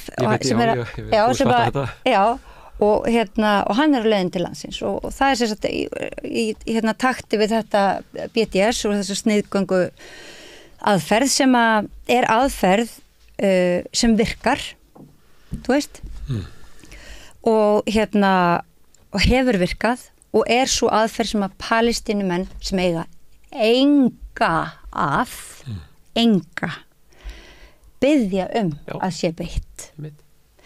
Að og þá kemur svona umræða og umræða á ég ger alltaf svona á netinu. Já, og ég fyrir að agitera fyrir því að þú veist, ég með eitthvað svona skítkast náttúrulega bara á minn mann að því ég þykist ekki hann betur en hann sjálfur. Þú veist, og segir bara, láttu ekki sjá því maður og ég vil ekki fá þennan mann og það bara rís allt upp á afturlappunar. Já, þetta að því að hann hefur sem sé það einmitt, það vegna þess að fram, sko. Já, einmitt það vegna þess að hann hefur svona einhvern veginn gefið það út með einhverjum hætti, þó ekki skýrum. Hann spilað eða ekki í Ísrael. Þrátt fyrir að hafa verið beðin að gera það ekki út af því af augljósum ástæðum eða ekki, bara hann þarf ekki að skýra það út. Hann var með svona einhvers konar svona dálítið hrokafullan derring við tónlistabræði sína, ég held að veri Brian Eno og Roger Waters sem voru að biðja að ekki fara þangað og eitthvað svo leys og hann sagðist sagði að hann líti ekki trufla listrænt frelsi sitt. Eitthvað svona skoðun. Já, ég meina hann bara hefur sína skoðun en hann segir samt ekkert konkrétt og það eiginlega punkturinn sko. Hann svona með eitthvað svona að mér finnst aldrei vingulshátt sko en allir sjá hvar hann stendur en hann vil samt ekki gefa það út sko. Og þá finnst mér þetta aldrei fallegt sko þegar einhver segir það öllum andskotan sama hvað þér finnst að Hamas herfíblið þitt við mig sko. Ég stend með Ísrael 100% og ég segi þú veist, og þá svara ég á móti sko, bara til hamingju með þá og og þú berst bara fyrir þínum málstað þú veist, þú ert þá allavega manneskja til þess að segja fyrir hvað þú stendur annað heldur en vingullinn sko skilurðu, og þannig að ég held að þú veist, þetta með skýrulínunar ég meina, auðvitað, við höfum rétt á öll að hafa okkar skoðun og þú veist bara, það er hljóta fyrir grundvallarmannréttindi hættusvæðin alltaf þeim sem veist ekkert eða þurfi ekki alveg að segja, en gera samt eitthvað. Já, það náttúrulega stóra fylkingin núna sem að virðist einhvern veginn trúa því að það sé allt í lagi, það sé einhvers konar það megi taka ekki afstöðu og það sé bara allt í góðu. En það er ekki til neitt í heiminum í dag. Það er ekki til neitt afstöðu. Þegar kemur á þessu máli þá afstöðuleysið er mesta afstæða. Já, sko. Það er mesta og hræðilegasta afstæðan. Sko. Afstöðuleysið stiður náttúrulega óbreytt ástand. Já, það er akkurat. Sko. Óbreytt ástandi í dag er þjóðarmorð. Akkurat. Og óbreytt ástand í dag er að Ísrael stjórnar heiminum. Bara svo áttum okkur á því. Sko. Ísrael stjórnar heiminum í dag. Já, gegnum Bandaríki og Bretland. Gegnum Bandaríki og allar Evrópuþjóðirnar nema Írland og Spánn hafa staðið í lappirnar. Þau eru ekki, einhver lönd voru nú að hugsa að fara að taka upp viðurkenna Palestínu. Já, Spánn ætlar að gera það. Sem við höfum gert. Já, og við það skiptir ykkur máli, hvort við höfum gert það vegna þess að það hefur einhver breytt, við erum bara nákvæmlega eins og hinnir í afstöðunni til þess að máli. Það er vegna þess að fólk sem stýrir þessu landi er ábyrgðarlaust fólk. Það sinnir ekki ábyrgð sinni. Hvorki gagnvart sínum eigin þegnum né þeim þjóðum sem að það hefur sko viðurkennt sjálfstæði. Þannig er það bara. Já, þetta er búið að gera þá ákvörðun algjörlega merkingarlaus. Hún er algjörlega þýðingarlaus, já, einmitt. Enda, ég meina, þú veist, enda bara fyrir einhver í forsetaframboði, bara, þú veist, bara því það er hérna lagana bókstafur, kemur ekki beinlínis í veg fyrir það með fallagsinni, skilur það að gera það. Ég meina, ef Danir og Svíjar færi nú í stríð út á Skáni einu sinni, hvað verður að taka afstöð? Nei, bara, nei. Nei, ég meina þetta er, sko, þú veist, það skiptir bara rosalega miklu máli að maður láti afstöðu sinni í ljós að því við megum hafa skoðun og þeir eru að segja það að nú séum við að lifa þann tíma að það sem þetta skiptir öllu máli að taka afstöðu. Já. Þetta sé öðruvísi tími heldur var 2014 eða 2004 eða 2094 eða 1984 eða 1974 eða 1964. Þessi hryllingur sem fer fram þarna í Palestínu núna er nú kannski afleiðing. Já, hann er samt ekki einstæmi, sko. Það hefur í Súdan og í Rúanda og í það sem kóbaltnámanar eru í Kinshasa Það var nú bara í Evrópu fyrir stuttu. Fyrir bara 20 árum eða eitthvað, sko. Þannig að þetta er ekki einstæmi, sko. En það sem er samt, það er svo margt annað sem er einstakt það sem er að gerast núna, sko. Já. Og það er nú bara saga þjóðarinnar sem að byggir Ísrael, sko. Og þarna í landtöku, sko. Þetta er svo erfitt að horfa á þetta og hafna þessari sögu, sko. Því þetta er saga sem að hún er á heimatorfinu. En Bandaríkin er náttúrulega byggð á landráni. Ég meina all velmegun Evrópu er líka byggð á landráni, sko. Og bara landráni annars staðar en heima hjá þeir. Og það er auðvitað það sama. Bandaríkjamenn, þeir eru alltaf til í að fara í stríð, bara ekki heima hjá sér, sko. Þetta er svoleiðis. Þannig að nú ef að Bandaríkjum langar í stríð við Írana, þá gera það þarna niður frá. Það er ekki alveg svísn að þeir langi það, þeim langar alltaf í stríð, sko. Og þeir eru að skilgreint Íran sem eitt af öxulvöldum hins illa, það er alltaf einhvern veginn svona dramatík, þetta er alltaf svo Prins Valiant hefti þegar maður er að hlusta á Bandaríkjamenn tala það er náttúrulega bara sama og gildir, þú veist, þeirra að berjast við fenjaskrímslin. Og þú veist að lýsa Hamas hryðjuverkasamtök, þú veist, sem eru stjórnmálasamtök eða kalla þetta sem á sér stað núna stríð. Þú veist, eins og allar fréttastofur gera. Þú veist, það er algjörlega óþolandi. Hvað er langt síðan að Palestínu maður hefur varið sig á Gaza með því að kasta steini eða eitthvað? Ég er ekki viss að fólk hafi kraft til að gera það þar, sko. En þetta heitir stríð. En þetta hefur bara ekkert með stríð að gera. Þetta kemur ekki skapaðan hlut. Stríð er eitthvað sem fer, sko, er lýst á hendur þjóð, lýsir stríð á hendur annarri þjóð. Það hefur ekki verið gert hér. Hefur Magastína, við byrjum á þingpöllum. Ertu óvelkomin á þingpalla?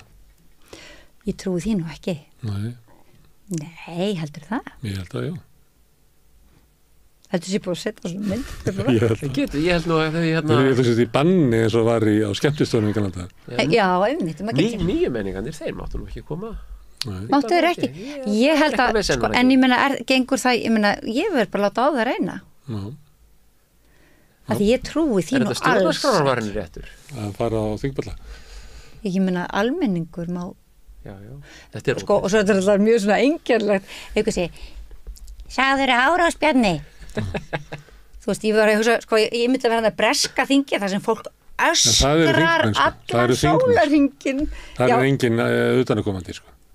Nei, en ég segi, þú veist, ef við erum að tala sko, ef þetta er eitthvað truflun svona, þú veist, svona truflun í samræðin þingmanna eða eitthvað svolítið, þetta er ekki truflun. Þeir taka þetta mjög alvarlega ef að sá sem ekki er kjörinn á þing er að tjá sig Er þá ekki svolítið, þetta er nú dálítið skrítið, sko.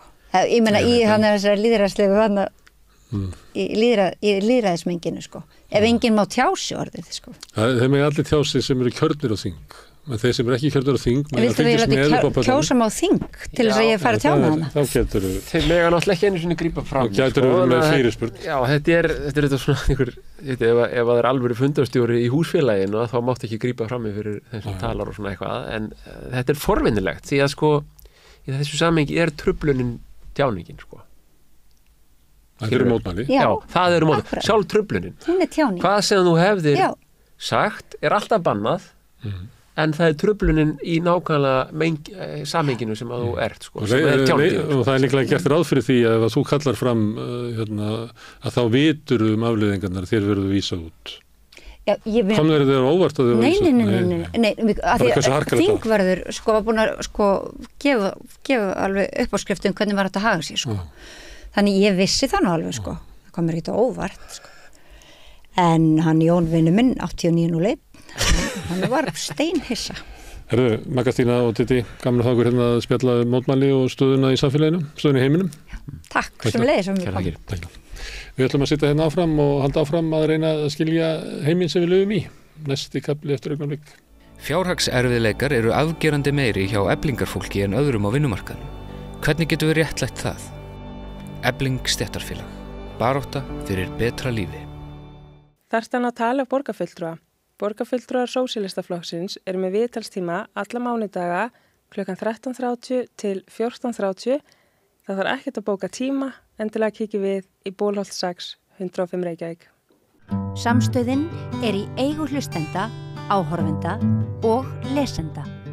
Já, við svolítið verið að ræða mótmæli hérna í þættinum og og mér langar svolítið að halda áfram þeirri umræðu svona hvernig lýðræðis kerfið okkar virkar. Það náttúrulega ekki bara formlega kerfið sem kosið til sveitastjórnar og þings fólk sem situr þar í 4 ár heldur. Þarf samfélagi alltaf að vera lýðræðislegt. Við þurfum að öfluga fjölmiðla sem að geta haldið utan umræðu og þar sem að aðgengi sem flestra að því að koma sínum sjónarmiðum fram og fjölmiðlar þurfum líka að geta haldið utan umræðuna því að það gerist eitthvað þegar fólk að tala saman og við þurfum að hafa fræðarsamfélag sem sjálfstætt og getur komið með sjónarmið inn í umræðuna. Ekki síst þegar umræðin kannski komin algjörlega út í móa, þá nú gott ef að háskólasamfélagið myndi renna inn svona upplýsingum til þess að renna stóðum undir hana. Þetta sérstaklega áberandi í umræðum innflytjendamál, þar sem að keppnin virðist eiginlega vera að fólk heldur bara því sem það vill fram án þess að það tengist neinum sérstökum upplýsingum. Og við þurfum að hafa öfluga verkefnishreyfingu. Það alveg ljóst að það sem hún ekki öflug að þá veikjast kjör almennings og veikari kjör, þá minkar líka völd almennings og áhrif og við þurfum að hafa ýmiss konar hagsmunasamtök og það var líka gott að hafa öfluga kirkju sem að gæti svona komið með siðleg sjónarmið inn í umræðina þegar það á við eða önnur trúfélög eða lífskoðunarfélög eins og það kallast.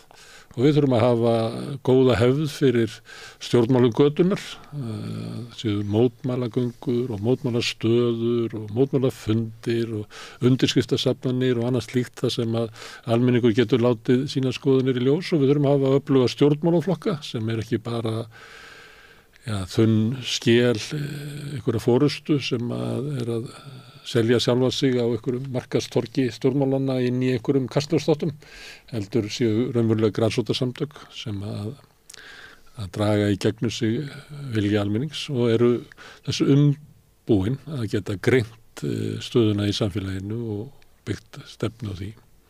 Þetta flókið mál að halda upp í lýðræði og við veitum það að lýðræði ekki í gangi nema við séum virkir þáttakendur í því að lýðræði dafnar ekki á því að við bara látum allt yfir okkur ganga og þegjum yfir okkar skoðunum. Þannig deyr lýðræðið helst lifandi með virkri þátttöku.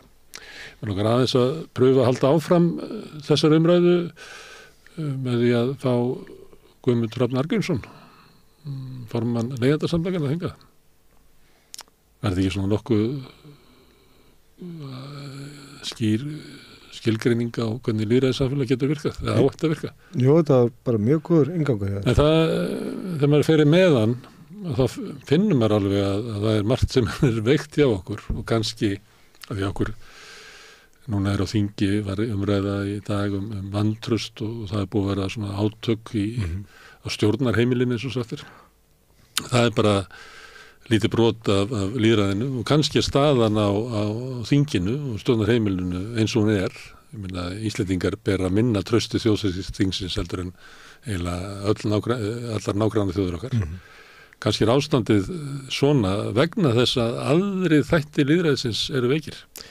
Já, ég vitnátt í hann Ásgeir Brynjar Torfason sem að sagði að byrjunarstaðan hjá okkur í öllu samhengi hrikaleg. Það eins og við þurfum að móka okkur upp úr miklu dýi áður en við getum svona farið að vera með stórar handarhefingar. Þetta alveg glötuð byrjunarstaða og þetta staðan í svona umhverfið eða landslægið í svona hagsmunabaráttu gríðarlega erfitt. Það búið að berja úr fólki bæði tiltrú og jafnvel mátt og líka taka frá því allan tíma til þess að huga að nærumhverfinu sínu og stöðu sinni og jafnvel bara búið að éta svolítið af sjálfsmynd fólks og þetta bara þannig að þegar maður fer að stað með eitthvað svona hagsmunabaráttu þá byrjunarstaðan mjög slæm. Það þarf að vinna fyrst í því að koma sér upp úr svo hólu með því að efla sjálfsmynd fólks og tiltrú þess og jafnvel einhvern veginn að láta fólk ég vil halda það að það hafi tíma til þess að gera eitthvað í þessu og það sé ég vil einhvers konar árangur sem að væri þetta vænast af svoleiðis framlagi þannig að við erum með byrjunarstöður sem bara mjög slæm það bara því miður. En ég fekk Benedikt Sigurðarsson sem að eitt sinn var formaður KEA, svona eiginlega undir lok blómaskeiðs KEA, eða kannski eftir það.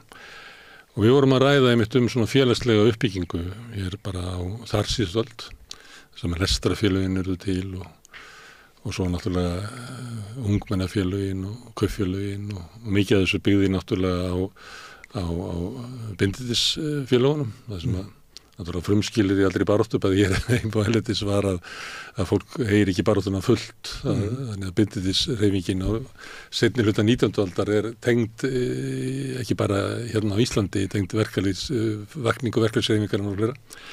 Ungmennafélögin líka? Miklu víðar. Ungmennafélögin náttúrulega voru? Ungmennafélögin sem líka, þú veist að ég ætla að verða heilbrigður fyrir mig og fjölskyldu mína og samfélagið og ég ætla að vera eins og stúkumenninni sögðu, ég ætla að vera ekki drekka fyrir mig og fjölskyldu mína og samfélagið, þannig verður við virkara samfélag. Og þarna var fólk sem að kom út úr algjöru réttleysi, út úr vistaböndunum, þar sem hafði náttúrulega ekki kosningarétt, það átti ekkert, það var ekki launafólk, það gat ekki selt vinnu sína, heldur farða bara seldi vinnu sína upp fyrir fæðu og húsnæði, svo fekk það kannski eitt lamb eða eitthvað að hausti, það voru dæmi það að vinnufólkið ætti hluta eða svona nokkrar skjátur en flestir áttu ekki neitt. Þessu fólki á svona 2-3 kynslóðum tókst til að berja sig frá algjöru valdaleysi í samfélaginu yfir í það að þau höfðu kosningarétt, það var viðurkenndur verkfallsrétturinn 36 og svona stjórnmáli fóru að snúast hagsmuni almennings en ekki bara hagsmuni þessa 15% sem átt eitthvað og átt eitthvað undir sér sem að stjórnuðu Íslandi fram að þeim tíma. Þegar þú ert að segja að við byrjum á einhverjum nullpunkti og við erum eiginlega fyrir neðan yfirborðið og þurfum að grafa okkur upp til þess að geta háð baráttu, að þá er þeirra að segja að annarkvort voru við alltaf þarna niðri eða þá eitthvað staðar á tímabilinu duttu við þarna niður. Já, ég kann kannski ekki alveg greina þetta í sögulegu samhengi en ég held að þetta, mín upplifun er svo að það hafi molnað stöðugt undan þessu öllu á svona síðasta aldarfjórðungi, bara hægt og rólega, fólk er svona látið halda það sjálfkrafa mekanismi nýfrjálsöki hagkerfi sem muni bara leiða til svona þægilegs lífs sem þarf ekki að heyja sérstaka hagsmunabaráttu eða stéttabaráttu og fólk hafi svona bara auðvitað glafst að þessu vegna þess að þetta er náttúrulega átaka mikið og þetta er óróður sem fylgir svona stéttabaráttu og hagsmunabaráttu og það er kannski betra að trúa því að lífi geti verið nokkur svona línulegt og það sé bara svona ákveðin velferð framundan. Loforð nýfrjálshyggna var það að ekki vera að berjast við hinn ríku, við skulum bara treysta hinnum ríku því að þau munu færa okkur svo góða framtíð. Það var tilbúið. Þannig að fólk félst á það einhvern veginn. En inn í því var líka að hinn ríku eru svona rík vegna þess að þau hafa svo mikla verðleika og þess vegna eru rík og þar leiðandi er hinn fátæki og veiki og skorti verðleika og þá kannski kemur að hugsa leigjendasamtökin, að þá kemur að því ekki alltaf að fara að gangast við því að vera leigjandi, að vera lúser. En þetta er það sem að kannski stóra verkefni okkar, það er að leigjendur gangist við stöðu sinni og efli með sér þess að stétta vitund vegna þess að þetta er eðlis sínu bara stétt fólks sem býr við þessar aðstæður og býr við þessi kjör og þetta er að vera leigjandi verður allt umlíkjandi í þinni tilveru. Það er það umlíkur alla þína velferð og alla þína hagi. Þannig að þetta er kannski mikilvægasta hagsmunaatriði og hagsmunamál þeirra sem eru á leigumarkaði. Það er hvernig staðan er á leigumarkaði. Miklu frekar heldur hvernig tekst að berja í gegn kannski 10.000 krónur launahækkun. Það skiptir miklu meira máli að það sé hægt að hemja leigumarkaðinn. Þannig að fólk verður að efla þetta með sér og þá svona upplitsdjart ekki eins og okkur tamt að svona líta á okkur sem leigjendur og aðrir á leigjendur að þarna sé fólk sem hafi einhvern veginn tapað í svona lífsgæðakaplöfunu eða farið illa með sína gæfu eða einhvern veginn svona hrakið af leið vegna eitthvað svona andvaraleysis. Það bara ekki þannig. Það hefur alltaf verið þannig í allri baráttu að í upphafi þarf hópurinn að byggja upp nýja sjálfsmynd því hann getur ekki lifað með sjálfsmyndinni sem hefur verið að þröngu upp á þá. Það átti við verkalýðin, það átti við vinnuhjúin, það átti við fatlaða, það átti við konur, það átti við svart í Bandaríkjunum, það átti við samkynniða. Þannig þetta bara það ekki hægt að ganga yfir þetta skref að fólk verður að segja ég leigjandi við líka og ég hef allan rétt á því.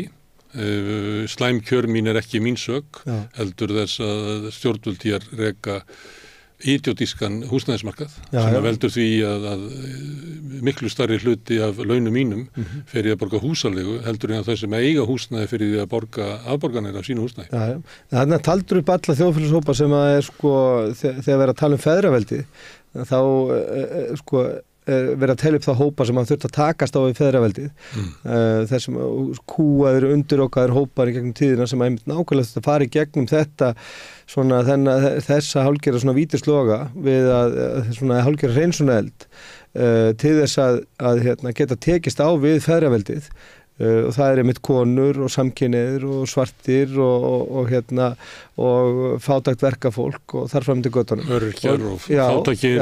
Og nú eru leigjendur bara staddir þarna. Nú, ég hugsa að þegar við skoðum söguna eftir einhver ár og aftur og skoðum hana aftur í tíman, þá mun þetta ferðalag mjög líklega að verða mjög áþekkt hjá leigjendum eins og hjá öðrum undirökuðum hópum í samfélaginu sem hefur tekist að ávinna sér sjálfsögðu réttindið. Ég náttúrulega fæstir þessi hópa sem nefnir hafa ávinnið sér þau réttindi sem eiga að hafa með réttu en þeim hefur minnst að kosti þeim hefur ávinnist ákveðið í þessari baráttu og ég held að þetta verði það sama upp á teiningum hjá leigjendum og því fyrr sem að leigjendur gangast við stöðu sinni og hætta og skila skömmin hreinlega vegna þess að þetta að vera að reyna að færa skömmi yfir leigjendur og það hefur bæði verið umhverfið sem hefur verið að ýta undir það að leigjendur búi við eitthvað svona skömm og þetta sé bara sjálfskapavítir sem þeir hafa bara búið sjálfu til og skila þessari skömm. Þetta ekki þeirra, þetta ekki sjálfskapavíti, þetta húsnæðiskerfið sem hefur verið byggt upp hérna með miklu metnaði. Það metnaður í þessu að búa til þessa hörmung að það enginn að segja mér það og það bara ekki til í dæminu að svona hörmung verði til af einhver andvarleysi. Þú skapar ekki svona hörmung andvarleysi eða metnar í þessu og þess vegna býr fólk við kerfi sem skapað til þess að skaða það sem býr við þetta og þess vegna þetta ekki þeirra sök að búa við. Þetta byggt upp af vanrækslu. Já, þetta ekki bara vanrækslega, þetta líka einhvers konar stefna. Ég finn fyrir henni, hún mjög áþreifanleg. Ég nota orðið vanræksla því að það þú getur drepið mann með vanrækslu. Já. Það að gera ekkert í slæmu ástandi og leyfa því að viðgangast, að það bæði ósiðlegt og ólöglegt í mörgum tilfellum. Það kannski mörguleiti kannski karakterin yfir þessu en samt sem áður þá alveg sama hvað það þá þarna kerfi að undir sem að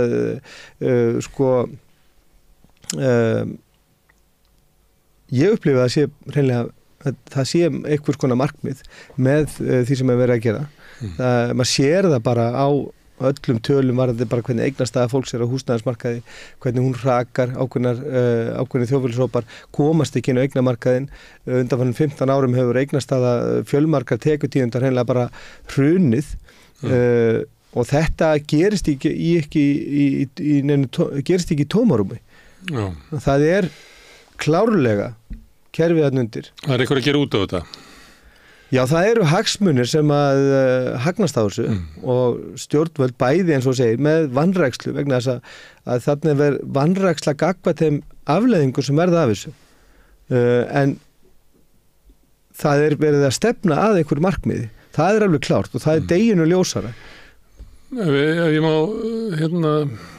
nota reiknivélina aðeins núna.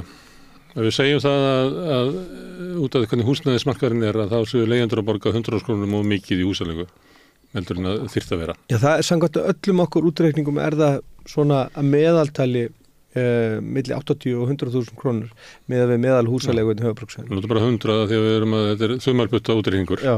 Og það eru 12 mánuðir í árinu, þannig að það er 1,2 milljónir á ári. Hvað eru margir á húsnæðismarkaði? Það eru 160.000 heimili á Íslandi. Þannig að sko... Og hvað, 30% af þeim eru... Það er svona 28% á leigumarkaði. Af hverju miklus er það? Það eru 160.000 heimili á Íslandi og 28% cirka á leigumarkaði. Það eru 44.000 heimili. Við segjum að það séu 40.000 heimili. Ég ætla að lækka það vegna þess að það er náttúrulega einhverju sem eru bara að leigja hjá ættingjum og það er eitthvað svona utan leigumarkaðarins. En við segjum að þetta sé svona að þá er þetta 48 miljardar ári sem að leigjendur eru að borga umfram húsalegu. Já, í ofgreita legu. Segjum svo svona að því að það var 80 til 100 og segjum þetta bara að sé svona 35-40 miljardar ári. Og þú ert að segja það að það er náttúrulega menn vita af þessu. Þetta er ávinningurinn sem að einhverjir fá af því að reka hér ógeðslegan húsnæðismarkað. Fórnarlömbin eru náttúrulega leigjendur sem eru fólk sem getur verið fátækt fólk, getur verið öryrkjar, getur verið ungt fólk, getur líka verið fólk bara sem er að skilja og einhverju tímamótum í ævinni, fólk sem er nýflutt til landsins og alls konar fólk sem er þarna inni. Og það er með blessun stjórnvalda að þá er einhverjum sem að geta fundið einhverja leiðir til þess að ná þinnum pening. Þú getur, ef þú átt auka pening og getur keyptur auka íbúð og tekið þátt í gullaðinu eða að þú getur kannski einhver risastór grosser og getur skelltir í það. Nú eru lífeyrissjóðirnir komnir inn í þetta, ekki ennum heimavelli. Þannig að þetta er náttúrulega bara gróði umfram húsalega upp á 30-50-40 milljarða. Þetta er bara, hvað er þetta margar lónuverðar? Þetta eru 4 lónuverðar? Já, 4 lónuverðar, cirka. Þetta eru upphæðir sem að við vorum búin að reikna út í fyrra haust og búin að reikna út frá nokkrum hagstæðum. Það er að segja þróun húsalegu með verðlag og byggingavísitölu, álag á lægstu laun og þar fram til göttunum og líka bara sem eðlilegt samfylgna milli hækkandi húsnæðisverð og hækkandi húsalegu eins og hún gerist í nágrannalöndunum að þá höfum við alltaf reiknað okkur fram að mjög svipuðum tölum á milli 30-40 miljardar eru leigjendur að borga í ofgreita húsalegu og það er ekki bara leigusalandi sjálfur sem að græða þessu. Nú eru leigufélögin, þau eru rukkuð 22% fjármagnstekjuskatt sem er þá bara peningur sem að leigjendur eru að greiða. Leigusalar gera ráð fyrir þessum skatti þegar þeir verðleggja íbúðarnar sínar og þannig að leigjendur eru látið borga hana skatt. Það er 11% skattur hjá einkaaðilum. Þarna eru líka í kringu 20 miljardar sem að ríkið er að taka. Svo ríkið að setja 7-8 miljardar í húsnæðisbætur sem er kannski 1/3 af þeim sem að þeir eru að fá í skattpeninga frá leigjendum. Og maður verður að segja kannski að 7 milljardarnir væru kannski umfram hækkun húsalegu á síðustu árum vegna húsnæðiskreppunar. Þeir fá svona mikla peninga en svo vegna þess að það er svo mikil húsnæðiskreppa og þá hækkar húsalegar meira. Þannig að bara það að halda þessu, láta vont ástand versna enn frekar, þá fáum við allt sem að við síðan hendum í leigjendum. Já, og meira til, miklu meira til.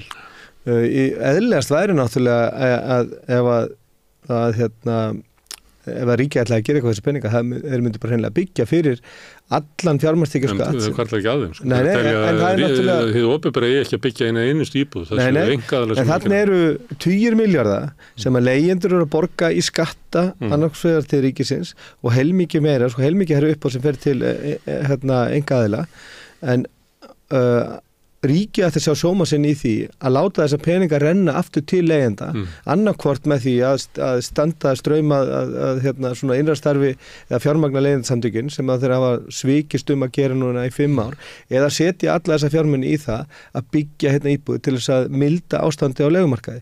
Nei, þeir nota þessa peninga að stærstum hlutum til í annar rekstur í samfélaginu. Ég veit ekki nákvæmlega hvernig þessum peningum varið, en þarna eru peningar sem að leigjendur eru sannarlega að greiða sérstakan skatt sem fer í gegnum leigusalina og inn í ríkissjóð og hann ætti að vera fyrst og fremst notaður í það að byggja húsnæði. Já, kom ekki vel með þetta. Ég lagði til þegar ég var að vinna fyrir S.A.A. þá sagði ég að allar rannsóknir sýndu það að 80% af magninu væri keypt af 20% af fólkinu sem væri í ofneyslu og þar leiðandi væri það fólki í ofneyslu, bæði sjúklegri neyslu, alkohólista og svo svona óhófsneyslu borgaði áfengisgjaldið og lagði til að segjum að helmingurinn af þessu 80% sjúklingar sem eru bara búin að ánetjast áfenginu og það má líta á það sem sjúklingaskatt. Hvort það mætti 15% af heldinni fara til þess að veita alkohólistum þjónustu. Því þeir hafa hvort sem borgað skattin og ég reiknaði út að ef að einhver kemur inn í meðferð kannski svona 35 ára eftir óhófsneyslu og áfengi að þá var hann líklega búin að borga svona 6 meðferðir í gegnum áfengisgjaldi sem að hann hefur drukkið en hins vegar færa hann bara eina meðferð og svo verður hann vera mjög aftarlega í röðinni ef hann fellur aftur þó hann hefur búin að borga bara í alla meðferði sem hann mögulega getur notað meðvinna en hann fær ekki peningin að því peningurinn notar eitthvað annað þannig að þetta er svona, ég nefndi þetta bara sem dæmi að þetta er svona sambærileg rök að það er náttúrulega leigjendur sem eru að borga hann skatt með og þetta er ekki peningar sem að þau mega missa sín, þetta er lagt ofan á ríkalega háa húsalegu sem er ótrúlega stór hluti af ráðstöfunartekju fólks, þannig að þetta er eiginlega í sumum tilfellum er þetta peningur sem að þú hefði viljað að eiga síðustu 6 daga mánaðarins til þess að bara eiga almennilega í því og á. Það er þetta byggja 700-800 íbúður á ári fyrir bara fjármagnstekjuskattin sem að ríkiðin heimtir af leigjendum og við veitum náttúrulega að það er ekki gert. Þannig að þetta er hryllilegt kerfi sem að þjónar hagsmunum þeirra sem eru að braska þarna, þeirra sem vilja... Við sjáum það bara líka, ég held að það sé bara gott að varðandi þetta brask að það keyrir allt þverbak núna, varðandi þetta brask. Við erum með það sem afverið þessi ári, þessum 3,5 mánuðum sem eru liðnir, að þá hafa einstaklingar sem hafa verið að kaupa sér eina íbúð, þeir eru með 11% hlutdeild af markanum. Þetta er lægsta tala sem við nokkuð sér. Það er náttúrulega stjórnarstefnan núna, það var alltaf talið að Íslendingar var að leika séreignarstefnu og sumuleyti málu haldaði fram að það hafi verið. Viss hluti var á leigumarkaði. Allra fátækasta fólkið, öryrkjar og ungt fólk í námi og svo svona einhver hópur þar fyrir utan. Aðrir stemdu að því að verða eigendur en eftir hrun þá hefur orðið vending í stjórnarstefnunni, þannig að það komið svona leiguliða stefna. En eftir situr samt að það var kannski litið svo á það og það var litið svo á það á síðustu öld að ef þú varst á leigumarkaði að þá var það einhvern veginn að þið mistekist einhvern veginn ef þú varst ekki tilheyrir ekki félagslega kerfinu og eins að verkamannabústaðinir voru kaupendakerfi og að í raun breytið ekki miklu, þetta er svo búsetturréttarkerfi eiginlega frekar að þrátt fyrir að stjórnvöld hafi skipt stefnu, séreignarstefnan ekki, að það samt hugmyndin hver er staða leigjenda, hún lifir eins og hún var áður. Þetta er alveg erst fram á okkar tíma. Bara þessi hugmyndum að leigjendur séu með þetta sé eitthvað svona sjálfskapavíti fólk að það fara illa með sína gæfu en það er bara alls ekki þannig. Sem eru rökkinni, sem eru notuð í nýfrjálsvíkinu við. Það er líka bara, ég held að sé ekki bara... Aðstóð ekki fólk, þá er það sagt að þið ekki aðstóða þig komundur, af því að vandin er persónulegur á þér. Já, þetta er ekki samfélagslegu vandi, þetta er ekki vandamál með húsnæðiskerfið, þetta er einhver persónuleg vandi á þér og þú ættir nú bara að fara í sjálfstyrkingu eða að fara til sálfræðings. Og það birtist í þessari vanrækslu og þessu skeytingaleysi, þetta er kannski ekki sagt beint í férsegamanni, en það birtist bara í þessari afstöðu, að það er ekkert gert og það er ekkert hlustað og þegar að vera að ræða hvernig ætti að endurskipuleggja leigumarkaðinn þá tala við þá sem að hagnast á því eða hafa engan skilning á því. Þannig að sko það er leigjendur bara ekki tekni með í mengi. Bara hvernig þeim líður, hvaða stöðu þeir búa við og hvaða hvað þeir hafa framfæri. Það hefur bara aldrei verið tekið með í mengi. Sko. Þegar þú mætir sem fulltrúi leigjenda á einhverja svona ráðstöfnu á vegum hins opinbera þá ertu svo svartur maður á Ku Klux Klan fundi. Já, og ég yfirleitt þannig og ég var bara að skrifa að því að það mikil umræðum þetta núna í svona okkar röðum að ég búin að fara á óteljandi fundi á síðustu 2,5 árum sem að ég hef verið að starfa með leigjendasamtökunum og ég hef stundum svona slegið á það, ég hef stundum setið á fundum í ráðuneytunum þar sem að sko svona samaleg mánaðarlaun þeirra sem að sitja fyrir fram að mig hjá ráðuneytunum eru kannski 8 milljónir og ég er yfirleitt sá eini sem er ólaunaður og er yfirleitt með her af svona hálauna fólki fyrir fram að mig sem að hefur ekkit annað og betra að gera heldur en að reyna að sko að draga úr okkur sko kraftin eða og gaslýs okkur og fá okkur til að sætta okkur við óbreytt ástand. Já.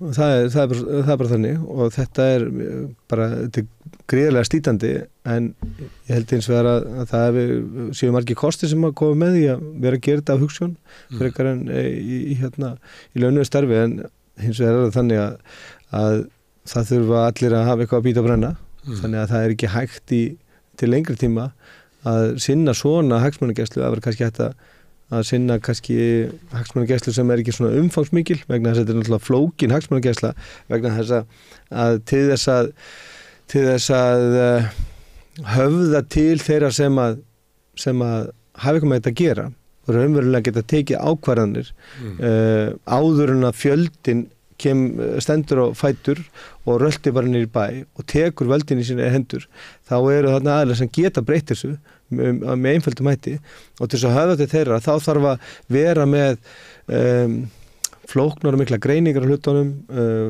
og alls konar samanburð og framsetningu sem að þau lesa í og annars sama tíma náttúrulega líka að vera með sko greina hlutina fyrir leigjendur vegna þess að leigjendur þurfa að fræðast óréttlæti sem við búa við þurfa að vita sko bara svona anatómíuna við hvert er óréttlæti ég finn það alveg, mér klæjar undan því og ég sef illa undan því en ég bara skil ekki anatómín í þessu þess vegna er mjög mikilvægt að þessi fræðsla fari fram og til þess að ná utanum svona samhengi á leigumarkaði og samhengi á húsnæðismarkaði þá er þetta sko tugir mismunandi þráðar sem að hver og einn krefst bara nánast svona einhvern konar sérhæfingar í að skilja og draga svona kjarnan úr þannig að þetta er ekkit svona eitthvað sem er hægt að reka í stanslausi sjálfbæðabaráttu sko. En að því að við erum að byrja þetta saman við svona aðra mannréttindabaráttu það tökum það kannski bara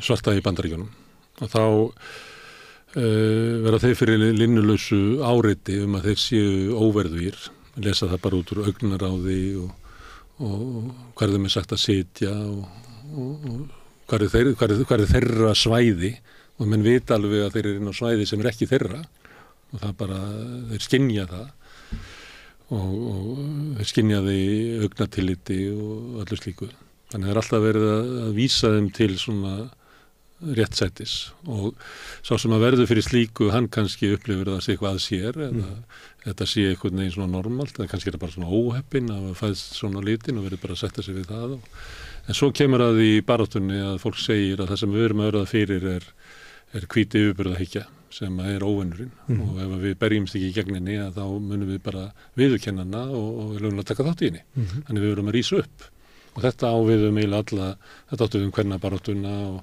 það voru ekki lítið sem var sagt rauðsokkunar hérna, hvað þegar þær voru að krefast einhverja réttinda. Það var bara það var bara frekja í þeim og það var aldrei sagður réttur hlutur annarkvort varst ekki þú sem áttur að segja þetta, að þú áttur ekki að segja þetta hérna, þú áttur ekki að segja þetta með þessum hætti, af því að og ekki í þessum tón og alls konar svona, það er alltaf verið að reyna að reka fólk inn. En nokkuð mun að því þú ert að lýsa þessu, þar sem að þú ert alltaf að koma með einhverja svona greiningar á stöðun og fleira fyrir fólki sem á fullum launum og þú í sjálfboðavinnu að vinna fyrir leigjendur. Að þá segir þér alltaf, já Guðmundur, já það ég má vera, en hins vegar eitthvað svona alltaf verið að senda tilbaka. En málið líklega það að þú munt aldrei koma með Nei, það sem að samþykja. Nei, vegna þess að eina sem að þau vilja að þú komi með að segja, ég samþykja allt sem þið segið. Og ég fell fram og tilbyð ykkur. Já, ég veit að það er svona nokkurn veginn svona, en á endanum held ég að fólk, þetta verður ekki umflúið á endanum, en þetta er bara einn angin af baráttunni. Og sko kannski mikilvægara að stappast álinu í leigjendur og finna þennan sameiginlega flöt. Sko það er kannski óljósara, hvað er það sem að svona sameina leigjendur í svona áþreifanlegur tilvísunarpunktur. Með konur er það náttúrulega bara, það voru konur, það gátu ekkert falið það, eða svartir, þeir gátu ekkert falið það var mjög svona greinilegur og sýnilegur tilvísunarpunktur sem að sameina þetta fólk. Kannski öllu óljósara með leigjendur. Leigjendur eru alls konar og búa við alls konar aðstæður og erfa alls konar úr sínu uppeldi og það er svona kannski mikilvægast fyrir okkur að efla þessa stéttavitund, en hún er kannski ósýnileg og það er erfitt að svona þú getur falið hana. En öreigarnir sem stofnuðu hér verkalýðsfélög á Íslandi fyrir rúmri öld, Alþýðusambandið 1916 og háðu baráttu bara fyrir réttinum að mega semja saman, að mega fara í verkvöll og það verður vinnulöggjöfin kemur 36 sem er svona viðurkenning á því að samfélagið samþykkir að það séu stéttarátök í samfélaginu og sumir hafa mikil völd, aðrir hafa lítil völd hvert fyrir sig, en með samtakamætti geta þau komið einhvern veginn og samið á meiri jafnréttisgrundvelli og við verðum að viðurkenna þessi átök séu, leyfa verkföll og annað slíkt til þess að það verði hér betra samfélag, að þetta sé jákvætt. Leigjendur þyrftu að fara í gangi gegnum einhverja svona. Ég held að þetta sé mjög líkt. Ég svona aðeins lesið Því verkalegur, hann sást ekki hvernig það var Nei, ég segja það. Hvað kynsan var. Þetta er kannski svona það helsta sem að ég horfi til, bara hvernig þetta þróaðist í upphafi síðustu aldar og fyrstu áratugunum, bara þegar verkalýðsfélögin er að vera til og það er einmitt fádæma hugrekki og áræðni sem einkenni þetta fólk. Ég veit að leigjendur munu ná þessu markmiði. Það er engin vafi í mínum huga með það. Það eru alla forsendur fyrir því, en þetta tekur bara, þetta er bara verkefni sem við erum bara í og það er að vinda upp á sig.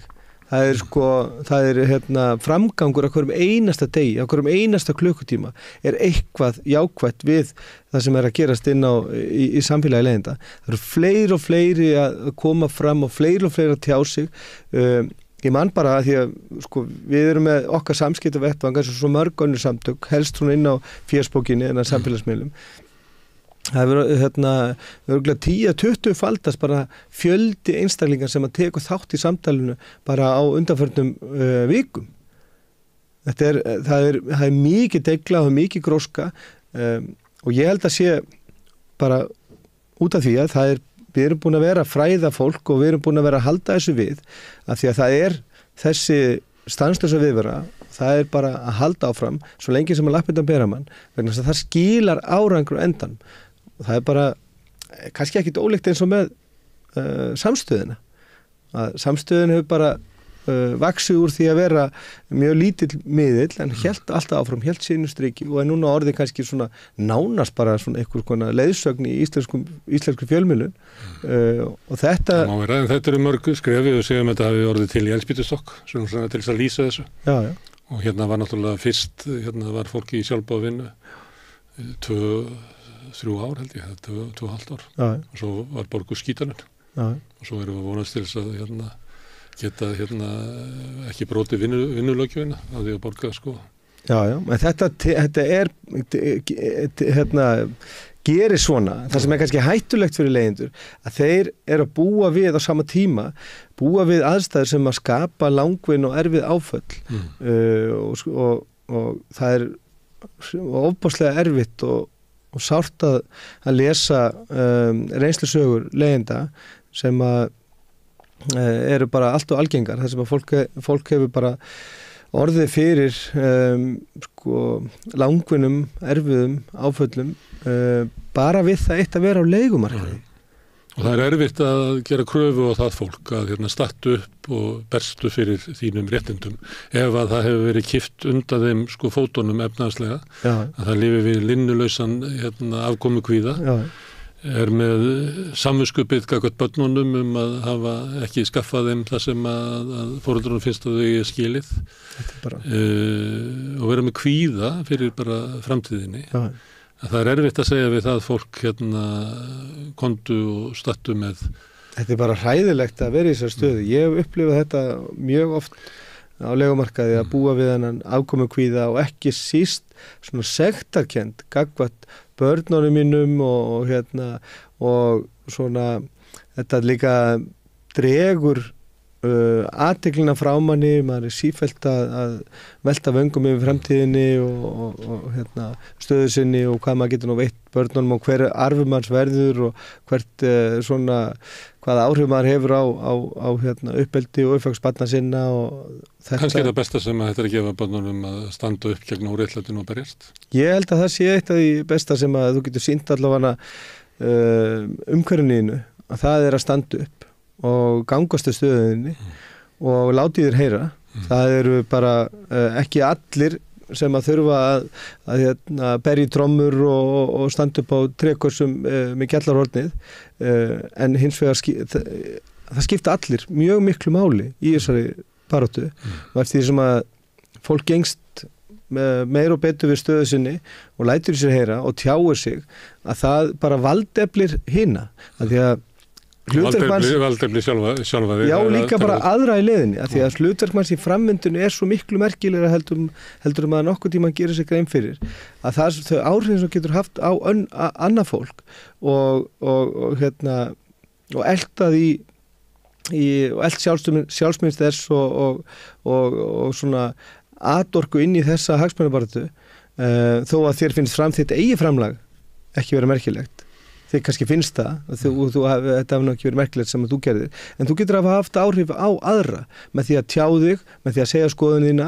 Það er einhver sem að speglar sig í þér, það er eitthvað sem að þú kallar fram annað fólk sem að hugsa, heyrðu, ég get speglað með þessari manneskju og hún er að tjá sig á þennan hátt, þetta speglast líka í mínu upplifun, nú ætla ég að segja og taka þátt í þessu samtali líka, vegna þess að við erum bara þannig félagsstýra við speiklum okkur í hvort öðru og við sáum okkur á samsvörun og ef að einstaklingum með samsvörun við mig tekur þátt og segir einhvað, það veitir mér hugrekki til þess að gera það líka.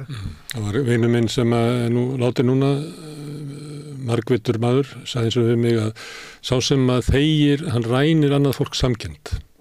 Já, þetta er bara mikill sannleikur í þessu. Já, þannig að bara með því að þegja þá ertu raunlega ekki að taka þátt með því að þessi neikvætt, það er ekki hlutlaus afstaða og það með því að segja eitthvað að þú þarft ekki að vita það fyrirfram hvort það gerir gagn því það er einhver þarna úti sem að finnur til samsvörunar og getur verið örvandi fyrir viðkomandi. Já, þannig upplifið þetta og ég sé það svo skýrt að þegar að svona nýtt fólk fer að taka þátt í samtalinu að það kemur alveg holskefla af nýju fólki í kjölfarið. Það eins og fólk hafi beðið eftir frumkvæði einhver svona sem að fólk getur speglað sig og svona hugsa að það er búin að normalisera einstakling sem að hefur svipað sjálfsmynd eða verið svona, ég get allan að svona séð sjálf mig, það er búin að normalisera það að ég geti tekið þátt. Og þess vegna finnst mér svo mikilvægt að fólk átti sig á því að hlutverk manns í þessari framvindu allri er gríðarlega mikilvægt. Og þá erum við kannski að tala uppbygging og hreyfingu, það annars vegar það að skilgreina sjálfsmynd hópsins með út frá eigin forsendum og síðan að búa til samfélag hópsins þar sem að fólk getur speglað sig hvort í öðru og fundið aflið, sameiginlega afl, félagslega galdur sem að náttúrulega það sem að þetta byggist upp á. Þetta er langklaup, þetta er af því að við, eins og við tölum hérna upp af við, þá búum við kannski slæma svona uppafstöðu.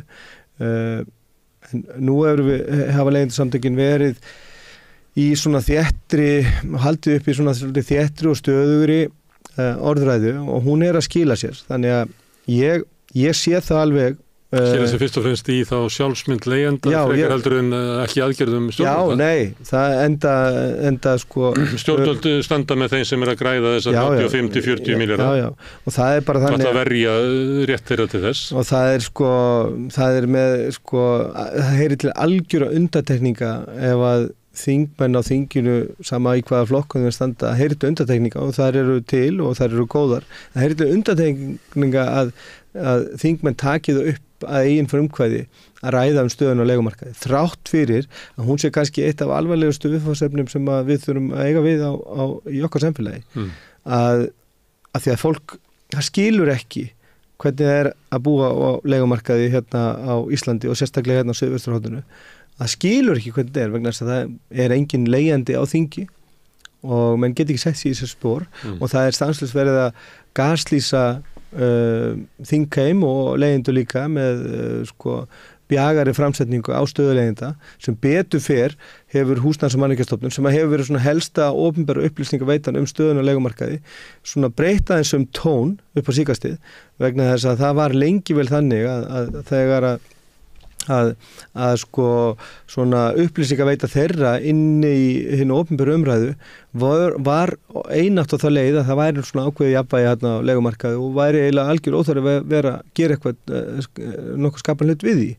En þetta er stórt vandamál að svona hinu opinberu yfirvöld, húsnæðisyfirvöld skuli ekki hafa meira frumkvæði í þessu. Við getum ekki treyst á þetta fólk og ég sagði það nú bara strax og það var mín upplifun bara eftir að vera að sinna þessari hagsmunagæslu eftir 6 mánuði að stjórnvöld, yfirvöld, húsnæðismála bæði hjá sveitarfélögum og hjá ríki voru búin að stimpla sig út úr þessu algjörlega og litu svo á að það væri bara markaðurinn og það væri rekstrar umhverfi, verktakafyrirtækja, vilji fjárfesta og bráskara sem að réði því hvort að fólk hefði þakið yfir höfuð og ætluðu sem bara ekkert að gera í því. Ætluðu bara að búa til eitthvað leikvöll og svo bara réðu þeir þessu er alveg því hvort þeir gerðu nokkuð skapan hlut í því. Þeir högnuðust eins og gríðarlega á því að gera ekki neitt eða gera lítið. Og það er eins og tiltrú stjórnvalda á þessa aðila að þeir ætli sér að rúkina völlin og fara að hamast við að byggja húsnæði í stórum stíl til þess eins að draga úr eigin gróða. Það er bara ekki nokkuð leið að það gerist. Þannig að þetta er ófremdar ástand en með vaxandi styrk svona samfélagsleigenda að þá geta leigjendur bara tekið málinn svolítið í sína eigin hendur. Það eru mörg verkfæri sem leigjendur hafa og þau geta bitið fast. Þú nefndir hérna áðan. Það er kannski verið að borga hérna 120 milljarða á hverju ári í húsalegu. Þetta eru milljarður á mánuði. Og bara ef að leigjendur sameinast það svona 10 milljarður á mánuði. Já, ég segja 10 milljarðar, 10 milljarðar á mánuði. Bara við leigjendur sameinast það að í svona skipulegum aðgerðum að halda aftur á leigugreiðslum, kannski bara einhverja daga til að láta finna fyrir því. Leigjendur geta Það er ólíklegt að það eru 30.000 manns sem... Nei, ég er talað að gera það í mjög skipulegum aðgerðum. Það er mjög dæmigert til dæmis út á Spáni að það bara farið í einhverja aðgerði akkvæmt einu leigufélagi. Þá er það svona staðbundið. Já, bara til þess að gefa líka hinum leigufélagunum merkjum það að leigjendur geta gert þetta og það sé til þess að semja við leigjendur leiguna ef þeir eru ósáttir. Það sé eitthvað til þess að tala og þetta er verkfæri sem að leigjendur geta nýtt sér. Þarna hefur hafa orðið til félög leigjenda sem að gera kröfu að vera samningsaðilinn fyrir leigjendur. Akkurat. Og þetta er bara... Það er erfitt í það sem er hér, það sem eru eiginlega meir en helmingurinn, velrúmur helmingurinn af íbúðunum í eigu einstaklinga sem eru svona óskipulögð. Leigufélögin hafi hins vegar mjög mikil áhrif á markaðinn. Með tilkomu þeirra, þegar búið að selja, þegar búið að moka þessum fullnustu íbúðum öllum út úr íbúðalánasjóði og það eru til hérna 2 stóri risar á leigumarkaði sem að var þá Gamma, BK Eignir Gamma, almenna íbúðafélagið og heitir Alma í dag, Heimstaðin sem hét Heimavellir þá voru til 2 stóri risar og eftir að þeir koma inn í markaðin þá hafa þeir leitt hækkanir á leigumarkaði. Þannig að þeir slá tónin, það er alveg deginuljósara að þeir slá tónin, ég veit að það eru til mörg svona meðalstór leigufyrirtæki en ef að aðilar með stórt íbúðasafn eins og félagsbústaðir, Bríet, Brynja, Alma, Heimstaðin, ef að leigjendur geta farið aðgerði gagnvart svona félögum og fengið þessi félög í eitthvað konar samtal sem hefur mildandi áhrif á leigumarkaðin og bæti stöðu leigjenda, að þá mun það klárlega hafa áhrif á markaðin alla. Það er alveg deginuljósara. Að því leigjendur í svona almenn leiguhúsnæmi er náttúrulega ekki láta bjóða sér það að leiga sé að lækka eða hún sé hætt að hækka hjá leigufélagunum en hækki áfram á almennu markaði. Það mun þá verða til þess að leigjendur þar munu þá hafa ennþá meiri hvata til þess að reyna að koma sér saman einhvers konar aðgerðir. Þú nefndir hérna svona opinber leigufélög, félagsbústaði sem í eigu Reykjavíkurborgar og Brynja sem í eigu Öryggisbandalagsins og hvað heitir það sem húsnæðis- og mannvirkjastofnun? Bríet. Í öllum samþykktum þessara félaga er eiginlega markmiðið að hækka leiguna upp í markas. Þau vilja rukka eins og Alma. Þannig að það er engin vilji hjá þeim að reyna að vera dempandi á leigumarkaði. Nei. Það er frekar öfugt. Við höfum sögð með Bríet, við höfum fylgt með Bríet alveg frá stofnun og Bríet hefur leitt hækkanir á landsbyggðinni. Landsbyggðin svona varði ekki fyrir svona miklum áhrifum af þróun leiguverðs á Suðvesturhorninu fyrir en að Bríet kom til starfa og fóra að sko það sem þeir ætla að gera, þeir ætla að efla leigumarkaðin á landsbyggðinni en þeir fóru bara að taka mið af markaðslegu og höfuðborgarsvæðinu og eru þá leiðandi í því að hækka húsalegu á stöðum eins og Austfjörðum, Vestfjörðum, Norðurlandi. Leigumarkaði þeirra huga var þá svona tækifæri til þess að ná í svona 35-40 milljarða af leigjendum. Já, það er leigumarkaðurinn. Ekki það sé örugt ódýrt húsnæði fyrir alla. Nei, en það er svo margt snúið varðandi þetta legufélag Bríet og það hefur fengið fjármuni frá ríkinu, það fekk fjármuni frá húsnæðissjóði, það fekk þessa íbúðir frá íbúðalánasjóði, tæplega 300 íbúðir og hefur rekið þetta bara á markaðsforsendum. Með þess að sko eins og ég segi hafa leitt hækkanir, hafa verið að auglýsa leigu í íbúðum sem eru eldri íbúður, þetta eru bara íbúður sem að voru inn fullnustueignir og íbúðalánasjóði hafa verið að leigja þetta á kannski 20-30% hærri leigu heldur en gengur og gerist í þeim sveitarfélögum sem að þeir reka húsnæði í og þetta er í eigu ríkisins. Þó svo þau fengið þessa eignir líka á hrakvirði eftir hrun. Já, ekki bara það, heldur fáðu líka fjármagn frá húsnæðissjóði, það er sérstakur lánaflokkur sem er bara fyrir leiguíbúðir og þar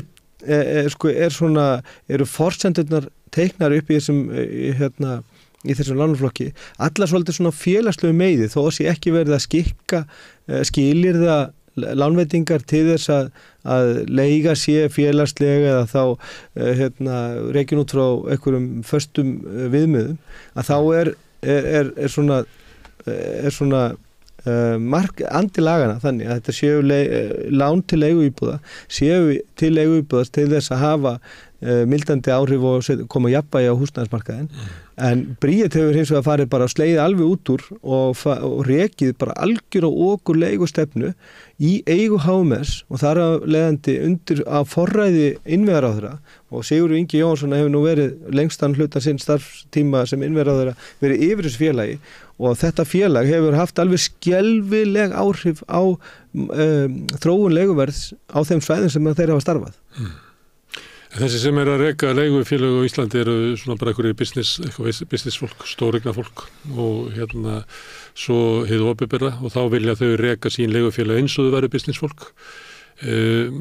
Til dæmis í Danmörku þá er mjög stór hluti í raunverulega öllum húsnæðismarkaðnum fyrirkomulag sem er eiginlega auðveldast að lýsa sem eiginlega svona sameigna-félögum leigjendana. Það er eiginlega leigjendurnir sjálfir sem að reka þau, þó svo að eignarhaldið sé í einhverja svona sjálfseignarstofnunum og svona.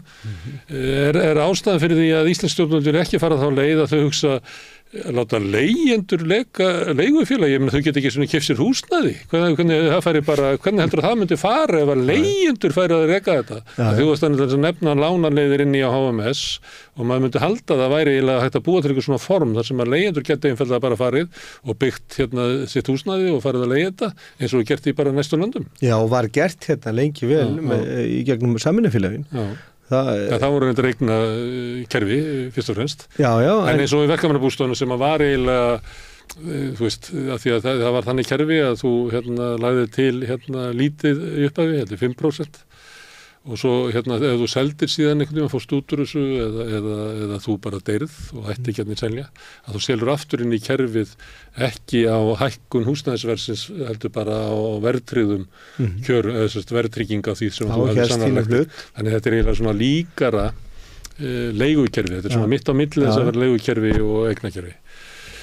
En í stjórnvöldum núna frá því að verkamannabústaðnir var lagðir, þeim hvarflar ekki að þeim að leigjendur sér treystandi til þess að reka leiguhúsnæði. Nei, þetta er svona svipum mantra eins og svona hægri stjórnmálum svona stjórnmálum hægra megin við miðuna hefur tamt að tala sósíalista, það sé ekki þeim sem ekki treystandi til þess að reka samfélagið að fara með fjármál. Ég held að það sé svona óskup svipað en ég held að þetta sé líka út af því að með því að kom svona kerfi þar sem að sjálfseignarstofnanir, samvinnufélög, óhagnættriðin félög byggi eingöngu til þess að skaffa húsnæði fyrir félagsmenn sína og leigan sé bara rekin alltaf á nulli, en það er að segja að leigan taki bara með af byggingakostnaði, þá sé búið að klippa út þarna, þá er náttúrulega verið að klippa út þá aðilega sem hagnast mest á þessu. Það eru lóðabraskarnir, það eru fasteignasalarnir, það eru fjárfestarnir, vegna þess að þeir eru að sjúga svo mikið hagnað út úr þessu kerfi eins og það er í dag og þess vegna er verið reynt eftir öllum ráðum að koma í veg fyrir alla svona sjálfsbjörg. Það er ekki bara það að stjórnvöld treysta mjög líklega ekki leigjendur til þess að og líta á þetta bara sem annars borgar á og séu ekki verðu í þess að... Bara sjálfsagt að fólk getur bara skáðum? Já, bara, einmitt, séu bara ekki verðu til þess að standa svona verkefnum. Heldur líka það að það eru bara aðilega sem að græða alveg óhemmi mikið á því að ástandi sé akkurat eins það er. Og það held ég sé líka alveg til jafns við að stjórnvöld svona líta almennt á að leigjendur séu bara ekki þess verðugir að geta staðið svona verkefnum og eða þátt í því að koma okkur svona góðum sigri. Það sem hefur gerst við þetta því að þú nefndir byggingarsamvinnufélögin þegar lóðum var útlutað og almenningur tók sér saman stundum í gegnum verkefnisfélögin en það var líka byggingarsamvinnufélög sem voru á öðrum grunni að það sem einkenndi það kerfi að það var flestar íbúðir voru byggðar í út frá hugmyndum þeirra sem ætla að búa þar en það er eiginlega alveg farið núna núna er eiginlega bara allar íbúðir eru bara byggðar sem markasvara þannig að það eru kannski bara 4, 5 kannski öflugir verktakar sem eru raunverulega móta allt bara manngert samfélag okkar. Já, það fari ekki eins og sko að velja litin á eldursunnendingun orðið sko. Það bara kaupir þetta alveg 100% tilbúið, allt bara standard, fjöldaframleitt og þetta er náttúrulega, þetta er gríðarlega mikil breyting á stuttum tíma. Ekki bara með eignarhaldi heldur einmitt eins og þetta nefna. Menningarleg breyting. Já, eins og þetta nefna að sko fjölbreytni í byggingarstíl eða húsagerð og svona skipulagi og hvernig fjölskyldu myndu vilt draga upp innan heimilisins. Þetta er bara allt sko eiginlega farið þar sem að 4 stórir fjárfestar, fasteignafélög, verktakar fjöldaframleiða húsnæði, stórar íbúðablokkir með íbúðum sem að þar sem að allt er eins. All gólfefni, allar innréttingar og allt saman. Og skipulagið innandyra og allt saman byggt á okkur svona hugmyndum hvað eru þetta að selja. Þetta er verðugt verkefni fyrir arkitekta framtímas að kannski verður þetta rifið eins og eftirstýrsarblokkinnar sem hefur verið að rífa þær sem að voru byggðar upp á svona það sem var svona einföld hugmyndum hverja verið þarfir fólks. Þannig að Le Corbusier blokkinnar sem að og bara þetta út allt. Í kringum bæði austan Járnsjalds og vestan og í Bandaríkjunum. Þetta er að hafa bara mikil áhrif á allt okkar samfélag. Þetta snýst ekki bara leigjendur, hvernig óréttlætið og stjórnleysi á húsnæðismarkaðinum er. Þetta snýst okkur öll, þetta snýst alla samfélagsgerðina og hagkerfið alls saman. Ég fekk ekki bara til þess að tala leigumarkaðin, heldur svona baráttuna og þú hefur staðið í þessu, þú er búin að vera formaður Leigjendasamtakanna, hvað ekki? Já, ég tók við þetta í desember 2021, ég kom í stjórnina í október. Já, þannig að þetta er að vera 2,5 ár. Og hvernig hefur þetta farið með þig? Þetta hefur verið upp og ofan. Ég er í svona upplifir svolítið svona ég upplifi ákveðna þreytu. Þetta er búið að vera mikið átak en svo er bara líka ég hefur náttúrulega ekkert unnið. Þú er ekki verið á launum hjá Leigjendasamtakunum? Nei, ég fekk þetta laun í nokkra mánuði í fyrra, við fengum rekstrarstyrk frá full laun eða? Nei, ég var með 290.000 krónur í einhverja mánuði fyrir skatta. Í 5-6 mánuði? Já, við fengum á þessu 2,5 ári. Já, og þannig að og allt síðasta sumar, ég ætlaði sumar 2022 þá bara leið og svona vortímabilinu lauk, það var mikið að gerast í mars, það voru sveitarstjórnarkosningar og það var fyrir þinglok og svo voru bæði viðburðir og fundir og kynningar og viðtöl og svona. Við héldum að leigendaþing í lok júní 2022 þá fór ég inn á hálendið að leggja göngustíga bara með haka og skóflu, bara lagði marga kílómetra af göngustígum eftir hálendinu og vann þar bara í 14-16 klukkutíma á dag og tók svona 1 og 1 sunnudag frí og vann svona fram í október og náði þar svona að vinna mér inn ákveðna sjóði til þess að geta haldið áfram. En í fyrra sumar þá tókst mér það ekki. Það var bara þannig að leið og ég kom úr sveitinni sem ég fer í alltaf svona í lok júní og fram í byrjun júlí, þá fer ég í sveitina og hjálpa til í aðvarpinu. Þá var verið að leggja fram nýtt frumvarp eða tillögur af frumvarpi breytingu húsaleigulögunum og síðan hef ég bara eiginlega ekki litið upp og búin að vera launalaus alveg síðan. Þannig að þetta er bara fara mjög illa með allt mitt nær umhverfi, minn eigin hag og það er svona þess vegna sem að ég sé eiginlega ekki fram á annað heldur en að þurfa að taka mér annað fyrir endur, ég þarf að fara að vinna. Það er ekkert í sjónmáli með að fá fjármagn til þess að geta fengið laun fyrir þessa vinnu og það er bara því miður en við erum að reyna að fjölga í okkur röðum og reyna að finna hugmyndi til þess að finna eitthvað fjármagn þess að þegar að ég svona hverfa þessum vettvangi sem að gerast á endanum vegna þess að það er ekkit annað nema bara að fara að vinna eða bara dauðinn, það er bara svoleiðis að þá verður að vera til grundvöldu fyrir fólk til þess að geta verið við þetta á launum, af því að ég myndi ekki óska versta óvinum mínum það að þurfa að ganga í gegnum alla þessa þrautagöngu í svona auka örvænting og kvíða afkomu sína, þannig að ég vil ef ég þarf að skilja við þetta sem eru tilverð mikla líkur á, að þá vil ég skilja við þetta þannig að þeir sem að taka við þessu þurfa ekki að búa við þetta ástand sem ég hef búið við í síðustu 2,5 ár. Og hvernig er það gert? Með því að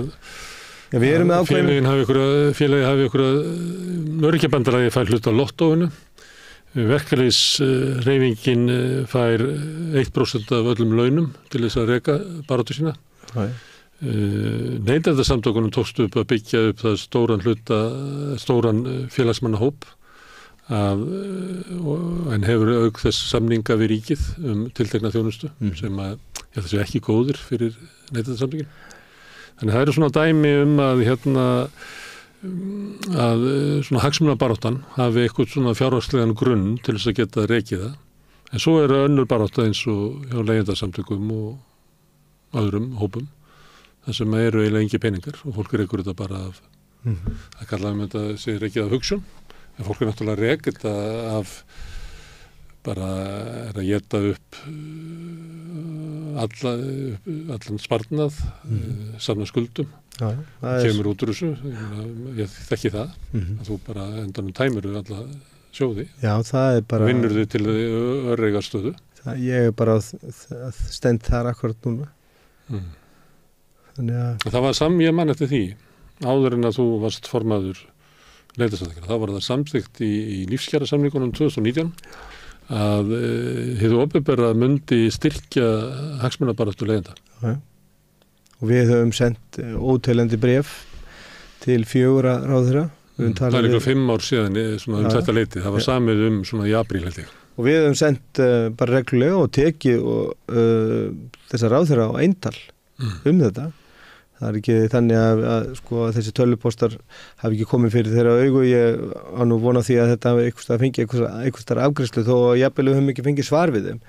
En við höfum líka bara rætt þetta einslega við ráðherrana að þetta sé ólíðandi staða að vera búið að gefa út loforð að styrkja hagsmunabaráttu leigjenda og efna það svo ekki. Vera búin að setja það fram, kynna það í fjölmjölum, vera með glærusýninga, vera með alla blaðamenn eða halda blaðamannafundi þar sem að þetta er kynnt og byrt og fjármagnað og svara svo ekki innheimtunni hjá samtökunum sem að eiga þetta fjármagn. Og þetta eru það eins og segja, það eru 5 ár liðin frá því að þetta var gefið út og ekki bólar á einu svona viðbröðum við þessu. Það er ekki einu svona reynt að réttlæta þetta. Það er ekki einu svona reynt að segja já, en við þurftum að eyða þessu í eitthvað annað eða... Er ekki málið það að þið vorum að lýsa það sem að eins og stjórnvöld líta á leigumarkaðinn, líta á það sem tækifæri fyrir braskarann að geta dregið svona 30, 50, 40 milljarða ári í hagnað út úr þessu. Að stjórnvöld líta á að þau sé að verja það. Og þar leðandi leigjendasamtökin eitthvað sem að munu eyðileggja þennan markað. Þetta er augljóst. Munu eyðileggja húsnæðismarkaðinn eins og stjórnvöld skynjan. Já, það er augljóst. Að við sjáum mikið samhengi á milli bara hvernig regluverk og svona staða leigjenda er í hinum ýmsu Evrópulöndum eftir því hversu sterk leigjendasamtökin eru. Það eru lönd þar sem eru veik leigjendasamtök, þar sem að staðin er óbærileg, annars það er eins og Írlandi til dæmis, það eru ekki sterk leigjendasamtök, það eru svona grasrótarsamtök og það er svona það land í Evrópu þar sem að býr við svona stöðu sem er kannski einna áþekust okkar. En allstaðar annars staðar, bara í allir Skandinavíu og öllum Mið-Evrópulöndum og jafnvel á Spáni og þar eru sterk leigjendasamtök og þar er staða leigjenda miklu betri og það er rík samfengli á milli þess að sterk leigjendasamtök starfi í þjóðríkjum og að staða leigjenda sé bærileg. Hún er hvergi. Það eru betri kjör verkafólks þar sem að verkalýðshreyfingin er sterk. Já, þetta er bara... Það er betri staða neytenda þar sem að neytendasamtökin eru sterk. Það á við nágrannalönd hérna. Neytendasamtökin hér eru veik í samanburði við þau. En það er svo mikill hamagangur á húsnæðismarkaði hérna. Ég er búin að vera að skoða núna línuritt og tölur frá OECD og Eurostat og það eru bara svona lönd sem að við kannski ekki vilja bera okkur saman við, sem að við erum í svona umkringt löndum eins og Tyrklandi, Slóvakíu, Ungverjalandi. Þetta eru lönd sem að birtast eiginlega alltaf við hliðina á Íslandi í öllu svona samhengi varðandi húsnæðismarkaði. Við erum Austur-Evrópuland. Já, og sko, svo búum við líka við miklu verri stöðu heldur en þeir vegna þess að í þessum löndum eins og Ungverjalandi, Slóvakíu, Litáin, þá er séreigna húsnæðismarkaði bara vel yfir 90%. Og til dæmis bara í Ungverjalandi, það er 95% Ungverjar sem eiga húsnæði sitt skuldlaust. Og leigumarkaðurinn er 3%. Sem er arfleiðin frá Sovjetímanum. Já, þetta er bara arfleiðin frá Sovjetímanum. Þar var það hefur verið byggt yfir alþýðuna. Já, en við erum talað sko, þegar við erum að athuga með sko, þessar hagstærðir, hækkun á húsnæðisverði, hækkun á húsnæðarleigu, þá erum við alltaf umkring þessum löndum, en þau erum hins vegar með sko miklu betri núllstöðu og þar sem að sko sérregnin er sko mjög hátt hlutfall og leigumarkaður er mjög lítill og það er húsnæðisþéttni eða íbúðaþéttni miklu minni, þar segja miklu meira húsnæði í boði per höfðatölu í þessum löndum heldur en hér. Hér búum við húsnæðisþurrð og við erum með stóran leigumarkað, en hagtölurnar inn á húsnæðismarkaðnum hagar sér eins og hjá þessum ríkjum þar sem að er ekkert regluverk, það er svona einhver svona nýfrjálshyggju tendensar inn á mjög litlum leigumarkaði, það verður að reyna að búa til, þetta er til dæmis það sem að við fengum svolítið að heyra, við heimsóttum Balkanskagan í tvígangi fyrra í samstarfi við leigjendasamtök þar og þar eru þau að tala um þetta að þessi stóru eignamarkaðir þar sem að séreign íbúa er yfir 90%, það er að breytast tendensandinn þar, það er að koma inn fjárfestar sem ætla sér að reyna stækka hlutur leigumarkaðarins og reyna að greiða á leigjendum en ástandið bara verra hérna, við erum bæði með sko miklu stærri leigumarkaðir, við erum með minni húsnæðislager og en samt hækkanir sem eru svona gríðarlegar sem að ganga þó yfir miklu minni hópa í þessum samfélögum sem eiga kannski aðra valkosti, en leigjendur á Íslandi eiga að hafa enga aðra valkosti. Hér er ástandið þannig að það er mjög lítill félagslegur leigumarkaður. Já. Það eru ekki óhagnaðardrifin leigufélög sem að halda niðri verði eins og sumstaðar er. Það er ekki mikil vernd leigjenda í lögum og það er ekki mjög öflug leigjendasamtök. Það eru bara rétt í fæðingu. Þannig að við erum eiginlega uppskriftuna þessu er náttúrulega hörmung. Við erum með 2,47% af öllu húsnæði á Íslandi er í eigu sveitarfélagana. Það er að segja félagslega húsnæði í eigu sveitarfélaga. Og sem er eitt allra minnsta hlutverk í Evrópu. Það eru til lönd þar sem er ekki til neitt félagslegt húsnæði í eigu sveitarfélaga. Til dæmis er svo Danmörk. Sveitarfélagi Danmörku eiga ekkert húsnæði. Þau eru hins vegar bara með samvinnufélög þar sem að leigja íbúðir hjá, þar sem að félagslegt húsnæði er bara hjá þessum samfélögum. En það eru til líka lönd þar sem að hlutfallið er bara 5%, en þar er hins vegar annars konar kerfi, þar eru samvinnufélagskerfi. Það snýst ekki bara það sem við erum að kalla félagslegt húsnæði. Það er þá húsnæði sem er eigu sveitarfélagana og rekið eftir þessum félagslegum forsendum. En við erum bara í öllu þessu samhengi, þó að við bætum Bjargi við og þó að við bætum stúdentaíbúðanum við sem eru klárlega ekki félagslegt úrræði, af því að stúdentagarðarnir á Íslandi eru með sko þrefalt hærri húsalegu heldur en til dæmis bara í Danmörku. Þetta er alls ekki félagslegt húsnæði, þeir eru með námslána, þá fyrir allt námslánið þitt. Já, það er bara, þeir eru með hæsta fermetraverði í Reykjavík að meðaltali. Það er ekkert félagslegt við þetta kerfi. Bríet er ekki félagslegt kerfi. Það er líka tekið með þegar stjórnvöld eru beðin að svara því hvað er nú stór húsnæðislagurinn ykkar þessi félagslegi. Þá birtast tölur svona eins og til dæmis eins og 16% inn í OECD. Og þar inni eru stúdentaíbúðirnar allar, þar eru íbúðir fyrir fatlaða sem eru hvergi annars það er tekið hér sem félagslegt almennt leiguhúsnæði. Það eru tekið með Bríet, það er tekið með sjálfsögðu náttúrulega Bjarg, en Bjarg er mjög lítið, Bjarg er ekki nema rétt rúmlega 1% af það er innan við 1% af markaðnum, það eru 1000 íbúðir af 160.000 íbúðum, þetta er mjög lágt hlutfall, þannig við erum kannski með 3% í heildina ef við tökum raunverulegt fjölda húsnæði, þannig að það er engin valkosti til staðar við hinn almenna hagnaðardrifna leigumarkað og það er það sem er líka mjög ólíkt okkur við önnur lönd. Það er þessi gríðarlega litli félagslega rekni í húsnæðismarkaður. Ekki bara það, erum við með 4. lakasta regluverk á leigumarkaði af öllum OECD-ríkjunum. 4. lakasta regluverk. Að þá erum við líka með minnsta félagslega rekna húsnæðislager af öllum OECD-ríkjunum. Þannig að það er eiginlega allstaðar það sem opnar Pandora-bóksið, að þar er bara eru húsnæðismál í Íslandi bara í ruslflokki En leiðin til þess að laga þetta er að efla leigjendasamtökin sem að getur barist fyrir því að einhverju vend leigjenda og barist fyrir því að verði önnur sjónamið láti ráða húsnæðisuppbyggingunni heldur en vend gagnvart bröskorunum sem að draga 35-40 milljarða upp úr húsnæðiskerfinu á hverju ári. Já, bara leigukerfinu. Bara klárlega. Og líklega þyrfti þá að verða hér öflug alþjóðahreyfing sem að tækja undir kröfu leigjenda og kannski getur það sjónamið leigjenda orðið ríkari inn í verkefnisfélagunum eða í stjórnmálaflokkunum. Þannig að það verður all þessi breyting þarf að koma en allt er byggt á því að leigjendur nái að skipuleggja sína baráttu. Já. Það er forsendran. Það er forsendran. Ef að einhver er að hlusta á okkur og við veitum það að það eru margir sem að taka undir málstað leigjenda sem er ekki leigjendur og því að leigjendur eru náttúrulega eðlimálsins samkvæmt flest þannig að þau hafa raunverulega valla peninga til þess að reka sína eigin hagsmunabaráttu. Því að allir peningandi fara í braskarana sem er kerfið sem að stjórnvöld byggja. Þannig að þau hafa raunverulega ekki afl og getu til þess að heyja sína baráttu. Ef að einhver þarna úti myndi vilja styðja baráttu leigjenda, getur hann farið eitthvað staðar og styrt ykkur? Já, inn á heimasíðun okkar. Það er styrtanhappur á heimasíðunni. Það er bara leigjendasamtökin.is.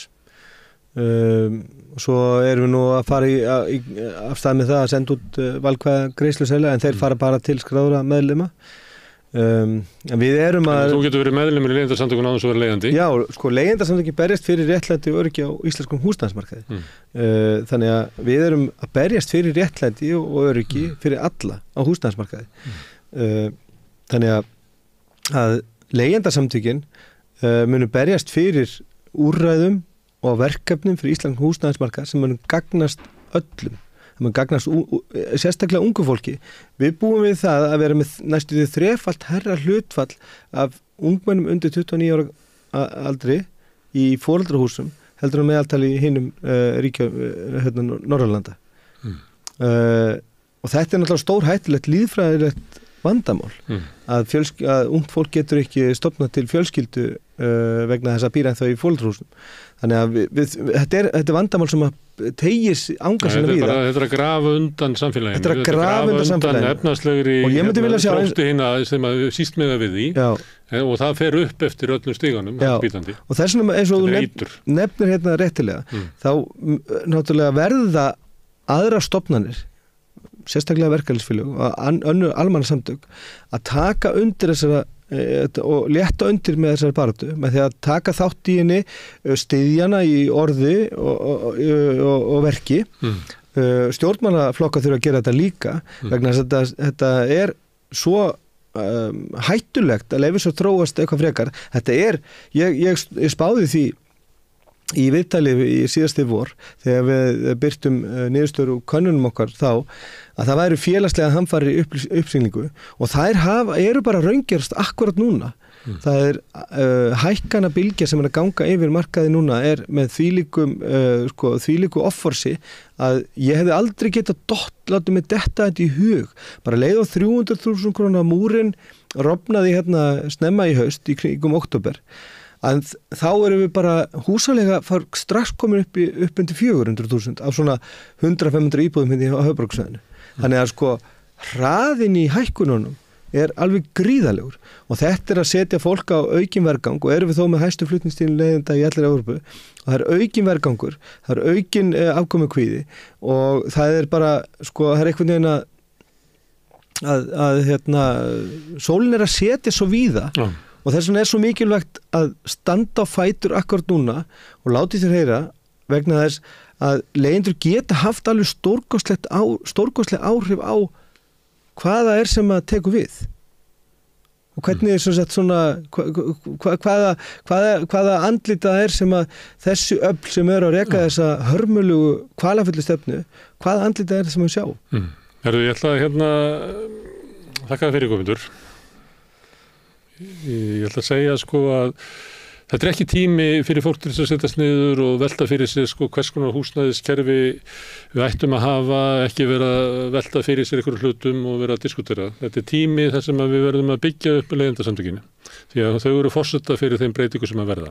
Fólk getur að hafa hvaða skoðanir sem hvaða leið við að fara. Forseta þess að hún náist fram að verði byggt upp leyendasamtök. Og það gengur ekki að þú hafir eyðilagt þinn eigin fjárhag á baráttu fyrir leyendur. Heldur verður við sem samfélag að standa undir því að byggja upp leyendasamtökin þannig að þú getur verið á launum við að halda áfram þeirri baráttu, hvort sem þú vilt að eða ekki.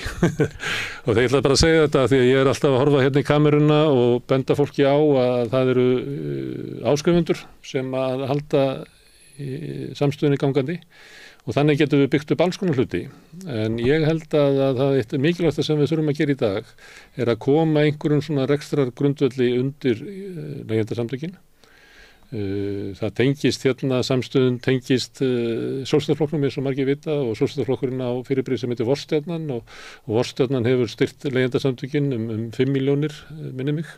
Og ég held að þessi tilbúin að gera það meira. Ég vona að aðrir stjórnmálaflokkar geri það sama, að taka hluta af því gjafé sem að þau fá frá ríkinu og leggja það inn í leyendasamtökin því að lýðræðissamfélagið ekki bara hringleikahúsið niður á Austurvelli og birtingamyndir þess í Silfrinu eða Kastljósi og hvar við sjáum það eða í klippunni sem alltaf í kvöldfréttum Ríkisútvarpsins í hverjum fréttatíma, heldur virt lýðræði öflug þáttaka almennings í gegnum mótmæli eins og við ræddum hér fyrir í þættinum en líka í skipulegri baráttu hagsmunahópa eins og leyendasamtökina. Og ef við viljum eiga gott samfélag, þá verðum við að efla, við verum að taka þátt í mótmælum og láta í okkur heyra, en við verum líka að taka þátt í því að byggja upp hagsmunabaráttu þeirra hópa sem að standa svo veikt að þau erfiðleikum með að fjármagna sinna eigin baráttu. Þetta svona hvatning mín til ykkar að fara inn á finna heimasíðu leyendasamtökana og styrkja þau þannig að við sem samfélag getum byggt upp öflug leyendasamtök. Þannig endar þetta viðtal, Guðmundur, að því að ég að segja hvað sem mikilvægt að halda þér að störfum, þannig að ég ætla að fá að segja það og ætla ekki að biðja þig að gera það, að taka undir með því, þannig að þú segir ekki meira í þessu þætti. En við setjum hérna áfram og nú ætlum við að reyna að skilja heiminn með öðrum hætti. Næsti kafli eftir augnablik. Með því að ganga í leyendasamtökin styður þú baráttu leyenda. Leyendasamtökin eru fyrir öll þau sem vilja vinna að réttlæti og öryggi á húsnæðismarkaði. Leyendasamtökin.is Erfiðleikar heimila verkafólks hafa hríðversnað frá árinu 2021. 6 af hverjum 10 félögum í Eflingu eiga nú erfitt með að ná endum saman. Hvernig getum við réttlætt það? Efling stéttarfélag. Barátta fyrir betra lífi. Ertu á leið heim úr vinnu? Stilltu á FM 89,1. Já, nú ætlum við að tala skatta. Það eru kynntur nýr skattur í fjármála áætlun ríkisstjórnarinnar sem að hann Sigurður Ingi var að kynna í gær. Það alþjóðlegur lágmarksskattur. Það er kannski skiljanlegt að þið veit ekki alveg hvað það en það hefur nú verið umræð það allan heim, hvernig megi ná utan skattaundanskot stórfyrirtækja í heiminum. Og þetta niðurstaðan sem að mörg ríki að pröfa bara núna og tók þetta upp bara síðustu áramót en við ætlum vist ekki að gera þetta fyrir næstu áramót, missum þar leiðandi 1 ár úr lestinni. En til þess að reyna að glögga okkur á þessu hingað komin gamall kunningi þáttarins, Haukur Viðar Alfreðsson. Vertu velkominn. Takk fyrir að hafa mig. Ég segi þetta svona því að þú komst hérna fyrir margt löngu að ræða skattamál. Þú ert doktorsnemi í hagfræði með áherslu á skattamál og ert ráðgjafi á þínu ráðgjafa fyrirtæki sem heitir Ráðsala. Rétt. Já. Herðu, alþjóðlegur lágmarksskattur. Hvað er það? Hvað er það? Það er í mjög einföldu máli tilraun til þess að sporna við kapplöpun á botninni, svo að kalla í skattheiminum. Það er að segja að lönd undirbjóði hvort annað varandi skatta til þess að laða til sín fjárfestingu. Eins og Írar og Luxemburgarar hafa gert og svo náttúrulega enn frekar kannski Panama og félagar. Akkurat það. Og þannig með að setja einhver svona alþjóðlega lágmarksskatt, fá alla í samstöðu með það, þá, allara minnkar á vandamáli. Þú leysir ekki algjörlega en þú nærð það á einhverjum lágmarki. Þetta er svona tekjuskattur, fyrirtækja. Já. Á Íslandi er hann 20%. En þarna kemur skattur sem er 15%. Er það ekki þá, sógast þá ekki niður, eða hvernig virkar það saman? Ef að ég bara með fyrirtæki sem starfa bara á Íslandi, þá er hann skiptur engum máli. Það er bara borga íslenska tekjuskattin. Þetta er meira, segjum svo að... Segjum sett Google. Og það eru allir, núna eru hostakostningar og allir að kaupa auglýsingar í kennum Google. Akkurat. Og það fara peningar úr landinu sem er ekki skatlaðir. Já, þannig að segjum svo að þú ert með fyrirtæki, Google, það starfi á Íslandi og það starfi einhver starfa sem bara 0% skattur, og það afla tekna á Íslandi en beitir einhverjum bröðum til þess að koma undan og gera þá í 0 skattalandinu. Þá myndi vera heimild fyrst fyrir það land til þess að skattleggja þess að tekjur á 50% skatti og ef það myndi ekki fylgja því þá myndi heimildin færast annað þar sem var mögulegt að skatta það. Í þessu tilfelli að bara tala fyrirtæki sem starfa bara í 2 löndum einföldunar, þá myndi Ísland með að skatta þess að tekjur upp á 15%. Það er svona cirka hugmyndin. Þannig að þú getur ekki komist með tekjur úr háskattalandi, svo að segja, sem Ísland væri í þessu samhengi, og færtar annað þar sem skattan eru undir mörkunum. Eða þá fær einhver annar heimildina til þess að skatta upp að þessu mörkum, gefið að lágskattalandi nýta hann ekki.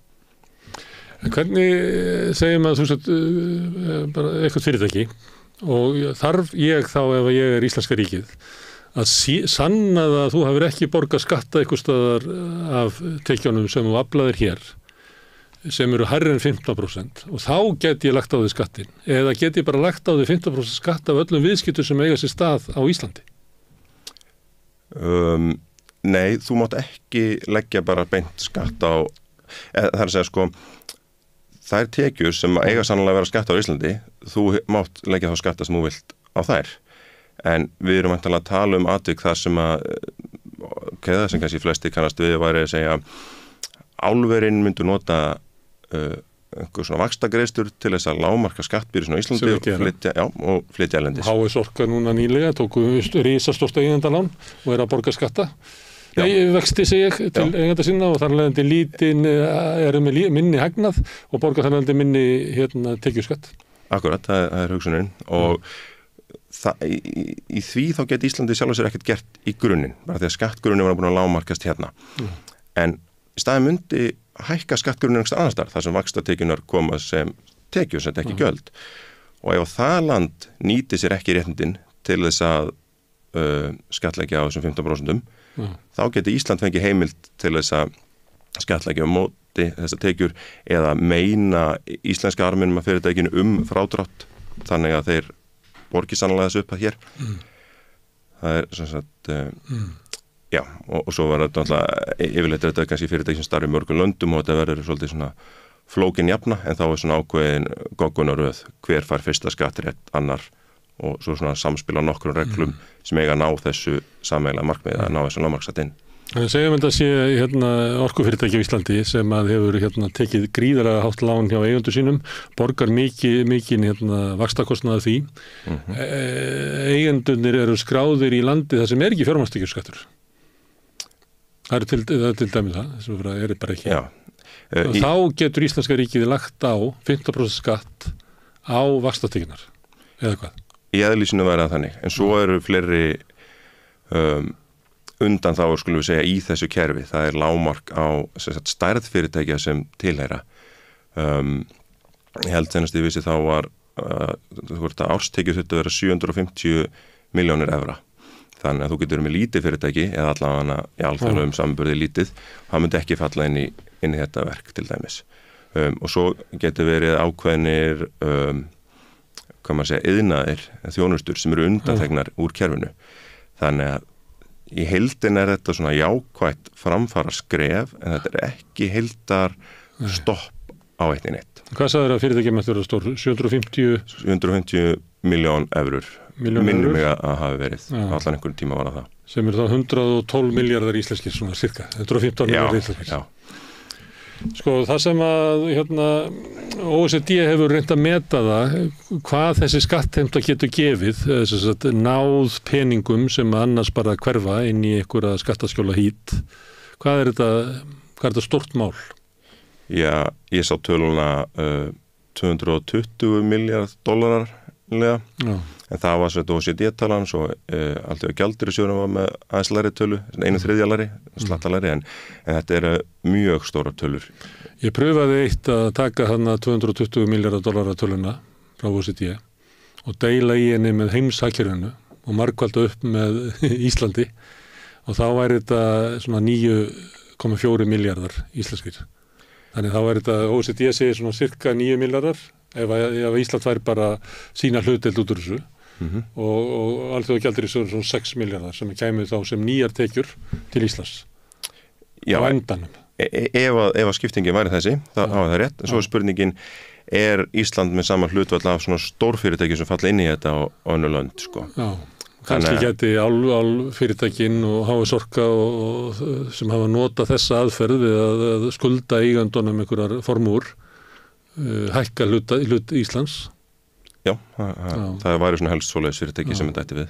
En þegar ég byrjaði að spyrja þig, þá datt mér helst í hug svona eins og Google og Facebook og þessi svona fjölþjóðlegu fyrirtæki sem að taka peninga út úr hagkerfinu á þess að vera með, það er ekki, Google er hvergi til heimilis á Íslandi.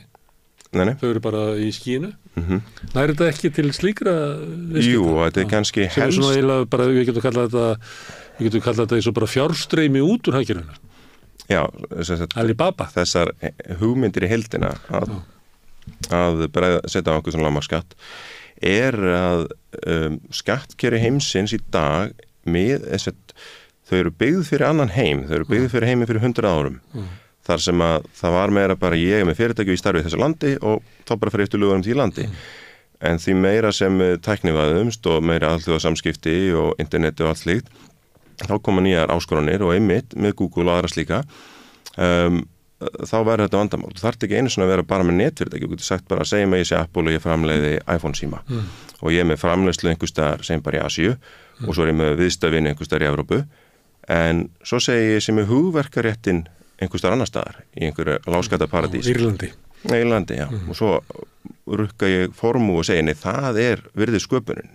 Hitt skiptir einhver máli og allt í nöður ég farin að skatta í lágskattalandinu og þá er hvernig á heimurinn að bregðast við því. Þannig að þetta er svona skref í þá átt, má segja. Þá er löndin að reyna að búa til eitthvað svona kerfi og þetta er það sem á að láta reyna á. Og svo koma þeir og segja við Apple, nei, við horfum allt öðru sér á þetta. Við teljum að verðmæti liggi í velbúnaðinum og í sölunni og eitthvað fleira sem á sér stað í Evrópu og Asíu. En þið ofmetið allt og mikið þess að hugverka eignina sem að þið plantirið inn í Írland. Og þá segir Apple bara nei og mætir bara, komið þá bara í dómstólinn og hitti mig og þeir mæta með heilu rúturnar af lögfræðingum og ætla bara að vinna þetta. Já, og þannig má segja að það hafi verið í raun. En hugsunin hérna er að ef þú býr til samstarf úr öllum þessum löndum, að þá skipti engu máli hvað löndi eða sett fyrirtækin segja eða hvert flytja hagnaðin, af því að það er eitthvað sem bara lög sem að valda því að ég má skatta og það þurfi ekki verið einn dómsmál. Það er svona grunn hugsunin, sko. Og þetta kerfi þetta er ein af stóðunum í kerfinu, þessi 15% lágmarksskattur, og svo er eins og önnur sem af því að lágmarksskattur, hann hjálpar við að stoppa þetta kapl upp á botnin, en hann... Sem er náttúrulega að grafa, svo við tókum alvarleika þessa máls, og þá er hann náttúrulega að grafa undan samfélagsuppbyggingu út allan heim, það sem að sko áður var það þannig að það er einhverju svona velta í samfélaginu sem að var skattlögð og síðan erum við með nýfrjálsíu tíman það sem er dregið úr skattlagningunni þannig að við höfum minni tekjur til þess að halda upp í samfélaginu sem er verið að reka og svo bætist þetta ofan á það eru þessi flótti út úr hagkerfunum sem þannig að hluti að veldunni er bara einfallega ekki skatlaður þannig að ef við myndum segja kannski að venjulegt ríki í vesturheimi ef að afl þess hafi verið sko 100 1960 að þá er kannski verið að keyra á sko 80 eða 75 í dag.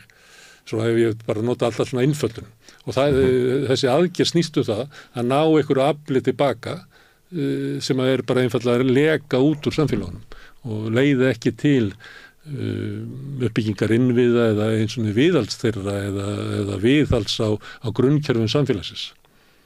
Já, þetta hugsun er að reyna að sporna gegn þessu sko.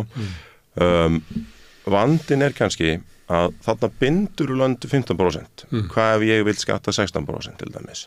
Við erum með 20. Já, þannig að það er ennþá hvati fyrir lönd til þess að flytja skatttekjur frá til dæmis Íslandi með 20% skatt, einhvert annað af því það mun geta grætt mismuninu á milli 15 og 20. Og kannski heildina þarf bara að vera að lönd hafi ekki þennan sjálfsákvörðunar rétt að þurfa að vera í samkeppni við einhverja aðra með hluti sem kannski mörgum þætti ekkit eiga að vera í samkeppni við aðra. Þetta er bara íslensku markaður með íslensku neytendum og hérna á skatt á þessu en allt í nú er komið í samkeppni. Þannig að kerfið í sjálfu sér þessi stóð í kerfinu tæklar það ekki í heildina. Hún skrifir þetta átt en ekki heildar laust. Svo er önnur stóð í kerfinu sem er svona allavega í bígerð að þá er hann að taka einhvers svona umframskatt að þessum sömu fyrirtækjum og honum sé endur dreift út til landa það sem að raunverulegir kúnnar eru, sem enda kúnin er. Og það er svona annað skref í átt að þessu sama en heldur ekki fullkomin laust sko. En þetta er... Það er kerfi sem er kannski miðað á Facebook og Google og félaga kannski frekar, sem eru svona fjölþjóðleg að selja þjónustu. Þetta er snýr alltaf fjölþjóðlegum fyrirtækjum sko. Að því að maður er náttúrulega ekki fjölþjóðlegur þá ertu bara í einu kerfi og er ég bara skattan þar.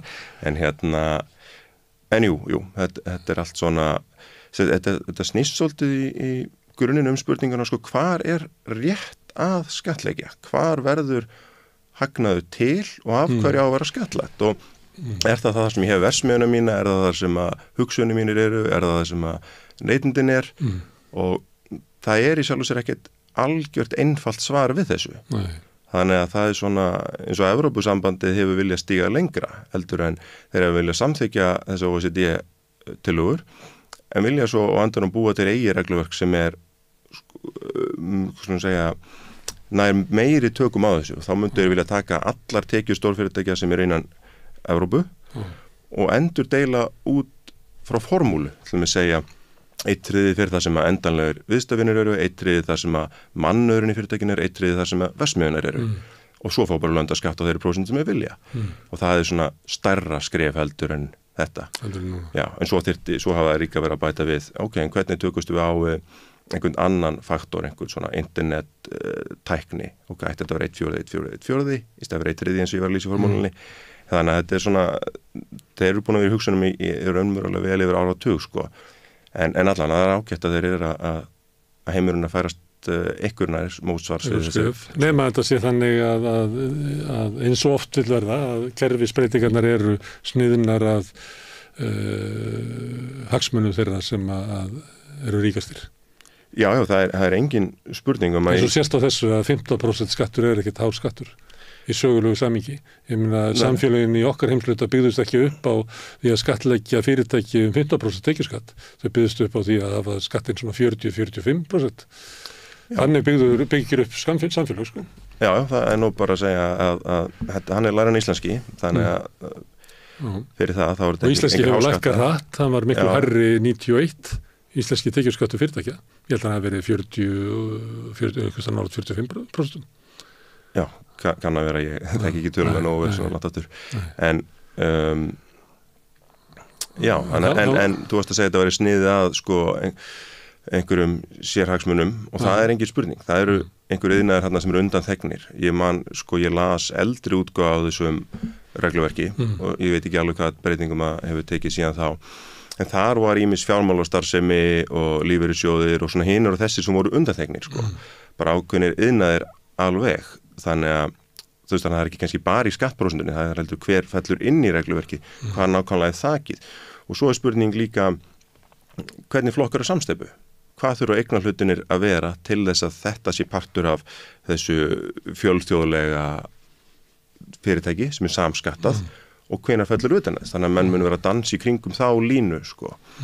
Þetta einhverju leiti, nei, við erum bara viðstöfinir og kúnni og þjónustæðili, við erum ekki saman undir einum eigandahatti. Og þannig að það er mjög erfitt að sníða kerfi sem er fullkomið, sko. Við erum mjög skringilega svona fullyrðingar núna í vetur þegar var verið að halda því fram að Rapid á Íslandi væri íslenskt fyrirtæki, þó svo það verið bara 100% í eigu, sko, Rapid alþjóðlega. Þá voru þeir reyna að segja að þetta verið bara árásir eitthvað íslenskt fyrirtæki sem að kæmu erlenda fyrirtækin ekkit við. Þannig það er endalaus svona sjónarmið þar sem að menn reyna að halda því fram að eitthvað sem er samsteypa séð ekki þegar það hendar. Já, algjörlega, og einhvers staðar verður löggjafinn að setja reglunar og eftir í hvað hann setur reglunar þá myndur reyna, hvað maður að segja, þú myndur reyna að haga þér eftir því ef þú ert með ákveðna hagsmuni í huga sem fyrirtæki hafa náttúrulega þá munum þau bara haga starfsminni sinni eftir því, sko. En hugmyndin er alltaf náttúrulega að regluverkin verði allavega skömminni skárra en það sem var undan. Þannig að þetta er bara ágætis framfara skref, skulum við segja. Já. Það er ásvo sem eftir að koma í ljós. Þetta er ekki mál sem er drifið áfram á íslensku stjórnvöldum. Þau eru bara að fljóta með í vagninum, taka þetta upp á eftir öðrum.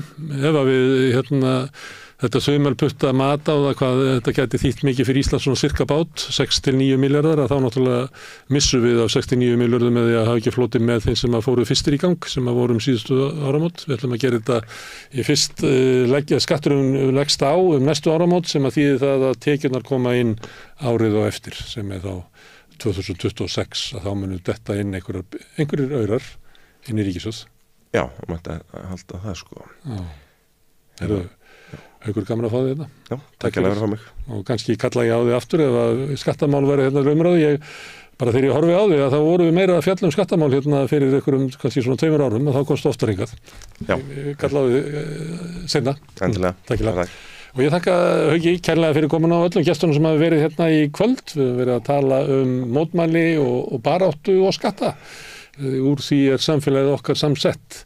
Ég minni á eins og oft áður að samstöðin er tilraunaverkefni sem að við erum að reyna að smíða hér, fólkið sem býr til þættina og gestirnir okkar og svo þið sem eru að hlusta, þið búið til galdurinn. Þið getið verið virkir þáttakatur með því að segja vinum og vandaminu frá efni í samstöðuna, við höfum ekkert efni á því að vera að auglýsa okkur upp, við höfum bara byggst upp af afspurn, eitt segir öðrum frá því sem honum líkar. Þið getið bent á að við erum á Facebook og YouTube og öllum hlaðvarsveitum. Við erum í útvarpinu á 89,1 á stóru höfuðborgarsvæðinu. Það má sækja þær útasendingar á spilaran. Það er bæði spilarin.is á netinu og svo er spilari líka app sem má hlaða niður í síman og hlusta á samstöðuna og allar íslenskar útastöðar, hvað sem er í heiminum, það sem er net á annað borð. Þau eru komin í sjónvarpið til þeirra sem að fá sjónvarpið sitt frá símanum. Þar eru númer 5 á fjastýringunni. Þar getið þið sótt 24 tíma á sólarhring, 7 daga vikunar, allan ásins hring, samfélagsumræðu við þetta rauða borð og í öðrum þáttum samstöðarinnar. Þið sem að viljið vera ennvirkari getið gert áskrifendur. Það er náttúrulega áskrifendur sem hafa byggt upp samstöðuna. Þið farið þá inn á samstöðu.is, það er hnappur sem ástendur áskrift. Þið getið skráð ykkur fyrir lágmarksáskriftinni sem er 2.500 krónur, sem mér er sagt að sé lágt verð fyrir það efni sem við búum til. Þið megið borga meira ef þið viljið og þið sem að kjósið getið látið áskriftina renna sem félagsgjöldin í Alþýðufélagið og það er Alþýðufélagið sem á og rekur samstöðuna. Þetta er fjölmiðl í eigu áhorfenda, áheyrenda og lesenda.